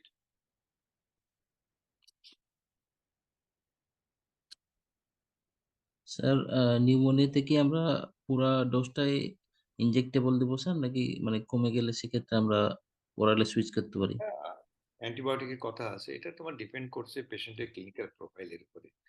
যত বয়স কম হবে, অ্যান্টিবায়োটিকটার বায়োঅ্যাভেলেবিলিটি এনশিওর করার জন্য তোমার যদি অন্য কোনো কন্ট্রাইন্ডিকেশন না থাকে, ওর আইভি লাইনটা যদি ঠিকমতো থাকে, তুমি অ্যান্টিবায়োটিক ইনজেকশন দিয়ে দাও, বিকজ ইট ইজ লাংস। বুঝতে পারছো? আর যদি দেখা যায় না বাচ্চার এই আইভি বেনিফাংশন করা যাচ্ছে না, কোনোভাবেই যাচ্ছে না, বাট বাচ্চা যে ছোট হয়, you will be trying your best. কারণ যত বাচ্চা ছোট সাইজ, আমি পার্টিকুলারলি প্রিফার করি তাদের অ্যান্টিবায়োটিকটা ইনজেক্টেবল দিতে, particular in case of pneumonia. বড়দের তুমি ইয়ে করো, ওরালি দাও, একটু ডোজ একটু বেশি করে দিয়ে দাও। হ্যাঁ, তাদের বায়োঅ্যাভেলেবিলিটি বেটার, নষ্টটা কম। বাচ্চাদের 1 চামচ খাওয়াইতে গেলে আধা চামচ যায় পুইড়া, এটা তুমি এনশিওর করবা কি করে? ওরা তারপর খাইয়ে একটু পরে দিলে বমি পুইড়া, নে গেল 1 ডোজ, শেষ। স্যার আমি ওটা বলছি না, আমি বলছি স্যার ইনজেক্টেবল 2-3 দিন দেওয়ার পরে জ্বরটা কমে গেছে, হ্যাঁ, কাশিটা হালকা আছে, হ্যাঁ, এই অবস্থায় কি স্যার ওরালি সুইচ করা যায় কিনা? কারণ হসপিটাল থেকে তো অনেক সময় ছুটি দিয়ে দিতে হয়। ওই কথাই বলতেছি। আমি কথাটা ওই জন্য বলছি, সেটা ডিপেন্ড করছে পেশেন্টের কন্ডিশনের উপরে। তবে তোমাকে এই কথাটাও মনে রাখতে হবে যে তুমি যে হাসপাতাল থেকে ছুটি দিয়ে দিবা, দিয়ে বাড়ি যেয়ে খাইয়া ওষুধ দিল বমি করে, নষ্ট করতেছে, খাইতে চাচ্ছে না, তাহলে ওর যেটুকু ডোজ দরকার ছিল সেটা কি পাইলো? না স্যার। সেটাই বলছি। স্যার আসসালামু আলাইকুম স্যার। একটা প্রশ্ন ছিল স্যার আমার, ওই বাচ্চাদের ব্রঙ্কোডাইলেটর হিসেবে কোনটা দেওয়াটা সেফ এবং ডোজটা যদি একটু বলতেন স্যার। আমাদের ব্রঙ্কোডাইলেটর আছে কি? সালবুটামল। Salbutamol sir. তার তো কিছু নাই। ওরালি স্যার, হ্যাঁ। ওরালি তো আমরা দিই না এখন আর, বিকজ কত ওরালি ইয়ার, জি কত ইয়ার থেকে স্যার দেওয়া যাবে ওরালি? ওরালি এই ছোট বয়স জি থেকে স্যার। কাজ হোক আর নাও দিয়ে দাও না, অসুবিধা কিছু। 0.15 milligram per KG dose. Thank you sir. Sir তাহলে আমরা বাচ্চাদের রানের মাঝে কি অ্যান্টিহিস্টামিন কখনোই দেব না স্যার? আমি বলেছি যে যখন বাচ্চাদের এত রানিং নজ হচ্ছে যে শোয়াইলে তার কাশি শুরু হয়েছে, যেটাকে পোস্ট নেজাল ড্রিপ বলছিলাম, বুঝতে পারছো না? এমনি জি কাশি হয় না, নাক দিয়ে পানি পড়ে, যে শোয় তখন কাশি শুরু হয়, তার মানে পোস্ট নাজাল ড্রিপ। শীত হয়ে শোয়ার সময় নাকে কোয়ানা দিয়া ওই drop of water is drip trickle down over the ফ্যারিংস। যখন ফ্যারিংসের পরে হাইলি সেন্সিটিভ এরিয়া কাশি শুরু হয়ে গেল, এই সমস্ত ক্ষেত্রে যাদের ডিস্টার্ব হচ্ছে, ঘুম হচ্ছে না, তাদের 1-2 দিনের জন্য একটু অ্যান্টিহিস্টামিন দিতে পারে, আদারওয়াইজ তো দরকার নাই। স্যার, এক্ষেত্রে কোন অ্যান্টিহিস্টামিনটা দিলে ভালো হবে? এখন তো অনেক রকম antihistamine, first generation, seven generation, এই যে ইয়েটা আছে, এই যে অ্যান্টিস্টাব, যেটা একটা ক্লোরহাইড্রামিন বোধহয়, এটা হিস্টাসিনজিনা, ওটার মধ্যে কি আছে? Chlorpheniramine sir. বাস। জি স্যার। আমি এই যে কি সব বের করছেন অ্যান্টিহিস্টামিন, আমার বিরক্তি লাগে, বুঝছো? অ্যান্টিহিস্টামিন এত এত জেনারেশন বের করে কি হয়েছে? রুপাটাডিন, বিলাস্টিন, অনেক জেনারেশন। আমি জীবনে লিখিনি, আমি একদিনও লিখিনি। আমি শুধু মাঝে মাঝে ওই যে সিনামিন নামে পাওয়া যায়, অ্যান্টিস্টাব পাওয়া যায়, এইগুলো 1-2 দিনের জন্য কি লিখি, যদি ওই স্যার রকম। কোন ডোজে সার দিব স্যার? এটা কত ডোজ, এইটা খুব মানে কত ডিফিকাল্ট, ডোজ? কোথাও ওইভাবে লেখা নেই। ও একটা আছে, আমি একটু দেখতে হবে, আমি বলতে পারবো না। 3 বারই স্যার দিতে হবে দিনে, না 2 বার স্যার? একবারও দুবারও নাও দিতে পারি। আমি বলছি until unless it is absolutely indicated, এর দরকার নেই। 1 মিনিট। এই গৌতম, আদাব। জি জি, কালকে দেখা হচ্ছে। আমি ফোন করি নাই, আমি সব বলছি ডাইরেক্টর সাহেব, ওরে একটু কাজে লাগাইছি। আমি বলছি যে আমি কথা বলবো না, দেখি আপনি কি করে লিড দিয়ে আমাদের নিয়ে যাচ্ছেন। আপনি যশোরের সবগুলো জায়গায় রাখেন, কালকে আমরা যাচ্ছি। তা আমি বললাম হ্যাঁ হ্যাঁ হ্যাঁ হ্যাঁ, ইনশাল্লাহ, ওকে। আচ্ছা, দেবো না, আমি কথা বলবো। ঠিক আছে, ওকে। সালামালাইকুম, আদাব, থ্যাংক ইউ। জি, আচ্ছা, হ্যাঁ, কি বলছিলে বলো। হ্যালো। স্যার ব্রঙ্কিও মানে ব্রঙ্কোডাইলেটর হিসেবে কি স্যার ডক্সিফাইলিন কি ব্যবহার করা ঠিক না তাহলে স্যার? হ্যাঁ, কোনো গাইডলাইনই নাই, আমি লিখি নাই, অ্যাটলিস্ট আমি আমার 1 লাইনও লিখি নাই কোনোদিন ডক্সিফাইলিন। রোগী তো ভালোই হচ্ছে, অসুবিধা কি?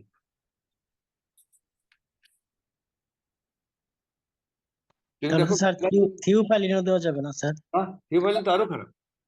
ও, থিওফাইলিনের থেরাপিউটিক অ্যান্ড টক্সিক ডোজ এত ন্যারো, এর মেইন সমস্যা হলো ভীষণ প্যালপিটেশন হয়, ভীষণ ট্যাকিকার্ডিয়া হয়, ভমিটিং। এখন এগুলোর ইউজ কমে গেছে, থিওফাইলিন যে, হ্যাঁ, এগুলো কমে গেছে এবং বন্ধ হয়ে গেছে। গাইডলাইন্সের ভিতরে খোঁজো, পাবা না। সব জায়গায় এখন ইনহেলেশন ড্রাগস চলে আসে, শুধু ইনহেলেশন, এছাড়া ওরাল কিছুই নেই। ঠিক আছে। আর কাশির ওষুধ, কাশির কোনো ওষুধ নাই, ব্যাস। আর কাশির জন্য 37 রকমের ওষুধ বাংলাদেশে, 37 টাইপস। দিন দিন আরো বাড়ছে, এ কফ সে কফ, কত কিছু। স্যার তাহলে আমরা এটা কিভাবে কাউন্সিলিং করবো স্যার এই কাশির? কাশির ওষুধ দিতে হবে না, কাউন্সিলিং। তোমার শুধু দেখার দরকার হলো যে কাশির জন্য until unless you get the aetiology of cough, তুমি ব্লাইন্ডলি দিও না। তুমি যদি মনে হয় কাশিটা ইজ রিলেটেড টু অ্যাজমা, তোমার যে সবকিছু মিলিয়ে মনে হয়, তুমি সালবুটামল দাও, নেবুলাইজেশন দাও, কিংবা ইনহেলার দাও। কিন্তু কাফ সাপ্রেসেন্ট যেগুলো আছে, এটা বুঝতে হবে যে কাফটা শরীরের জন্য প্রোটেক্টিভ একটা রেসপন্স, এটা থামাই দেওয়ার কোনো সুযোগ নেই তোমার। কাশি হোক, কোনো অসুবিধা নেই, ঘুমাই গেলে আর কাশি হয় না, দেখবা অনেক মা বাবারা বলছে জেগে থাকলে না কাশি শুরু করছে, তো কি হয়েছে, কাশো, এটা অটোমেটিক্যালি ভালো হয়ে যাবে, বেশিরভাগ ক্ষেত্রে 90% ভালো হয়ে যায় একদম। আর যেগুলো এটিওলজি থাকে পিছনে সেগুলো তো তোমাকে সে স্পেসিফিক ড্রাগস দিতে হবে। অনেক কাশি আছে সাইকোজেনিক কফ, সাইকোজেনিক, আর এই কাশির তো কোনো ইয়ে নেই, বুঝছেন? তো এটা হলো, আমি একটা লেকচার রেডি করছি ম্যানেজমেন্ট অফ কাফ, তাতে দেখছি যে অনেক কাফ আছে যেগুলো কোনো এটিওলজি নেই, সাইকোলজিক্যাল অ্যাংজাইটি, টেনশন বহুত রকম আছে।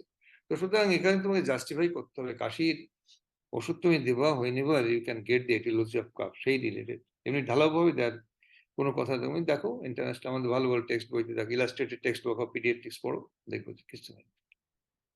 আমার মেয়ে পড়ে তো ইংল্যান্ডে, ওখানে একটা হসপিটালে কাজ করে, বলে যে শুধু শোনে আর হু হু করে বাড়ি পাঠাই দেয়, কিছু করে না।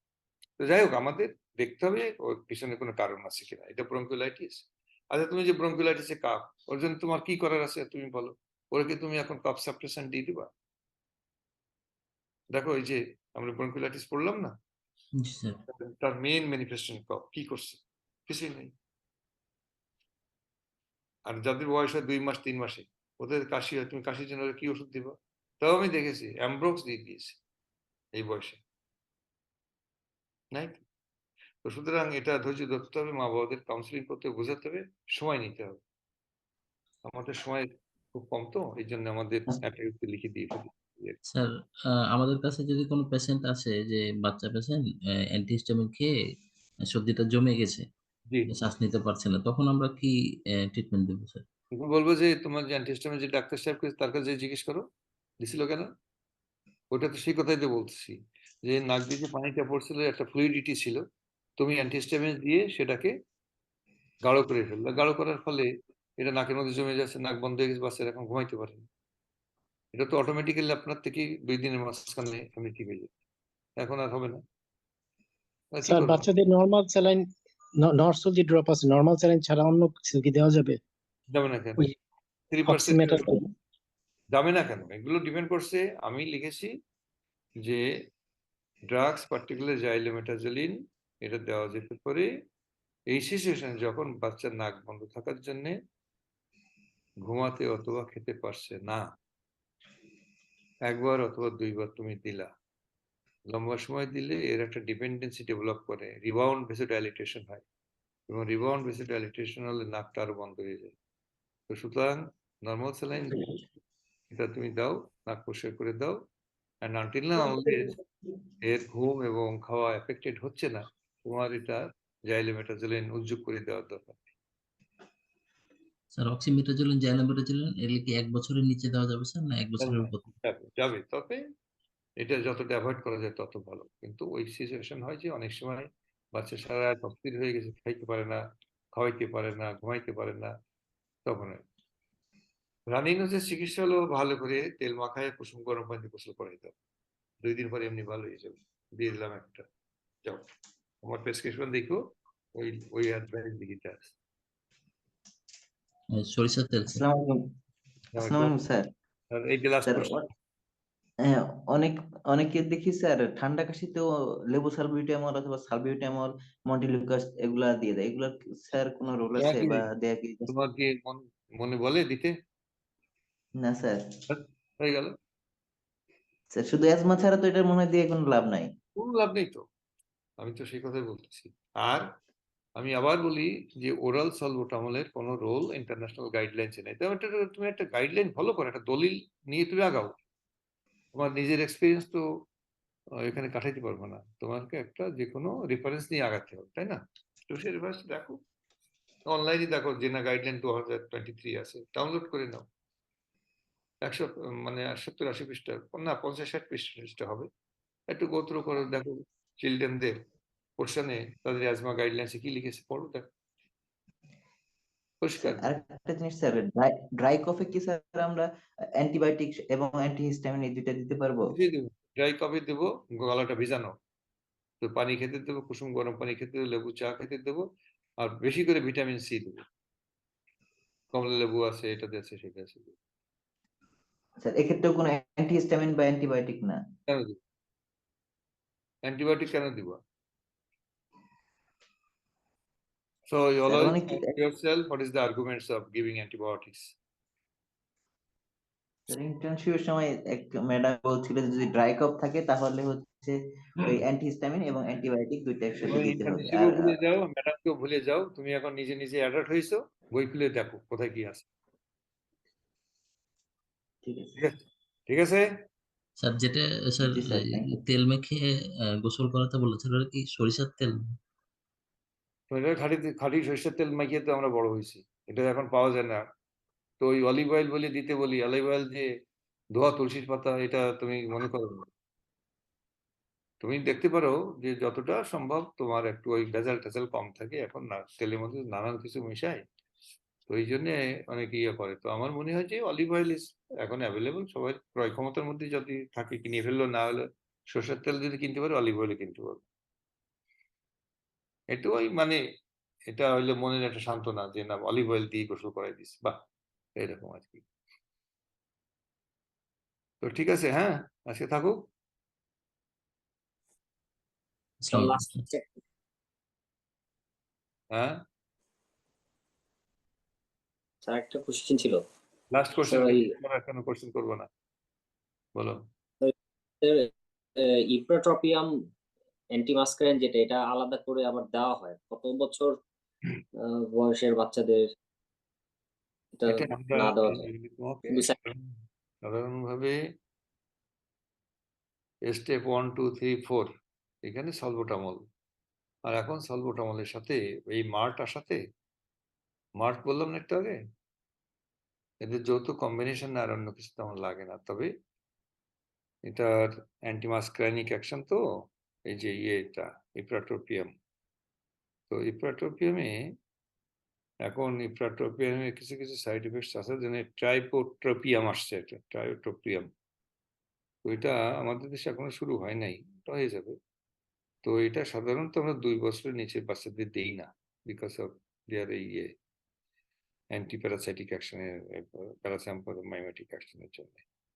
তবে অ্যাকিউট ক্রাইসিসে এটা কখনো কখনো দেওয়া লাগে, তবে সেটার ব্যবহার বিধি আগে যতটা প্রিডোমিনেন্ট ছিল, এখন গাইডলাইন্স গুলোতে সেরকম বেশি নাই।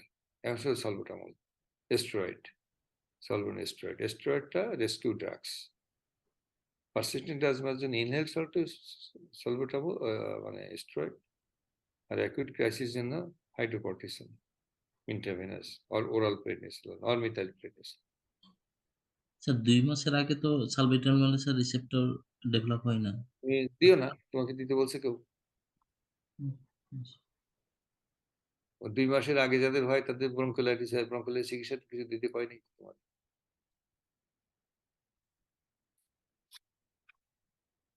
ঠিক আছে, অনেক ধৈর্য রাখতে হবে, অনেক প্রশ্নের উত্তর পাবা না, এবং দেখবা যে তুমি তোমার একটা প্রিন্সিপাল ফলো করলে সেই প্রিন্সিপাল দিয়ে তুমি আগাই যাও। তবে মাঝে মাঝে তোমাকে you need to check your text books, international guidelines, সেখানে কি আসছে। এটা তোমাকে ডাক্তার হিসেবে টিকে থাকতে হলে গাইডলাইন্স গুলো তোমাকে দেখতে হবে যে রেফারেন্স বেসড, তোমার ক্লিয়ারিটির জন্য, তোমার সেফটির জন্য। ঠিক আছে, তাহলে আজকে তোমাদের অনেক রাত হয়ে গেছে, আর না, আমরা আবার ভবিষ্যতে কোনো এক সময় দেখা হবে ইনশাল্লাহ। Thank you very much for your kind attention. হ্যাঁ, আমি এখন রেখে দিচ্ছি, ঠিক আছে? আসসালামু আলাইকুম sir. Okay, thank you sir, আসসালামু আলাইকুম। আসসালাম। স্যার অসংখ্য ধন্যবাদ আমাদেরকে সুন্দর একটি ক্লাস উপহার দেওয়ার জন্য। আচ্ছা, অসংখ্য ধন্যবাদ স্যার, ভালো থাকবেন। আচ্ছা, আসসালামু ভালো আলাইকুম। থাকো।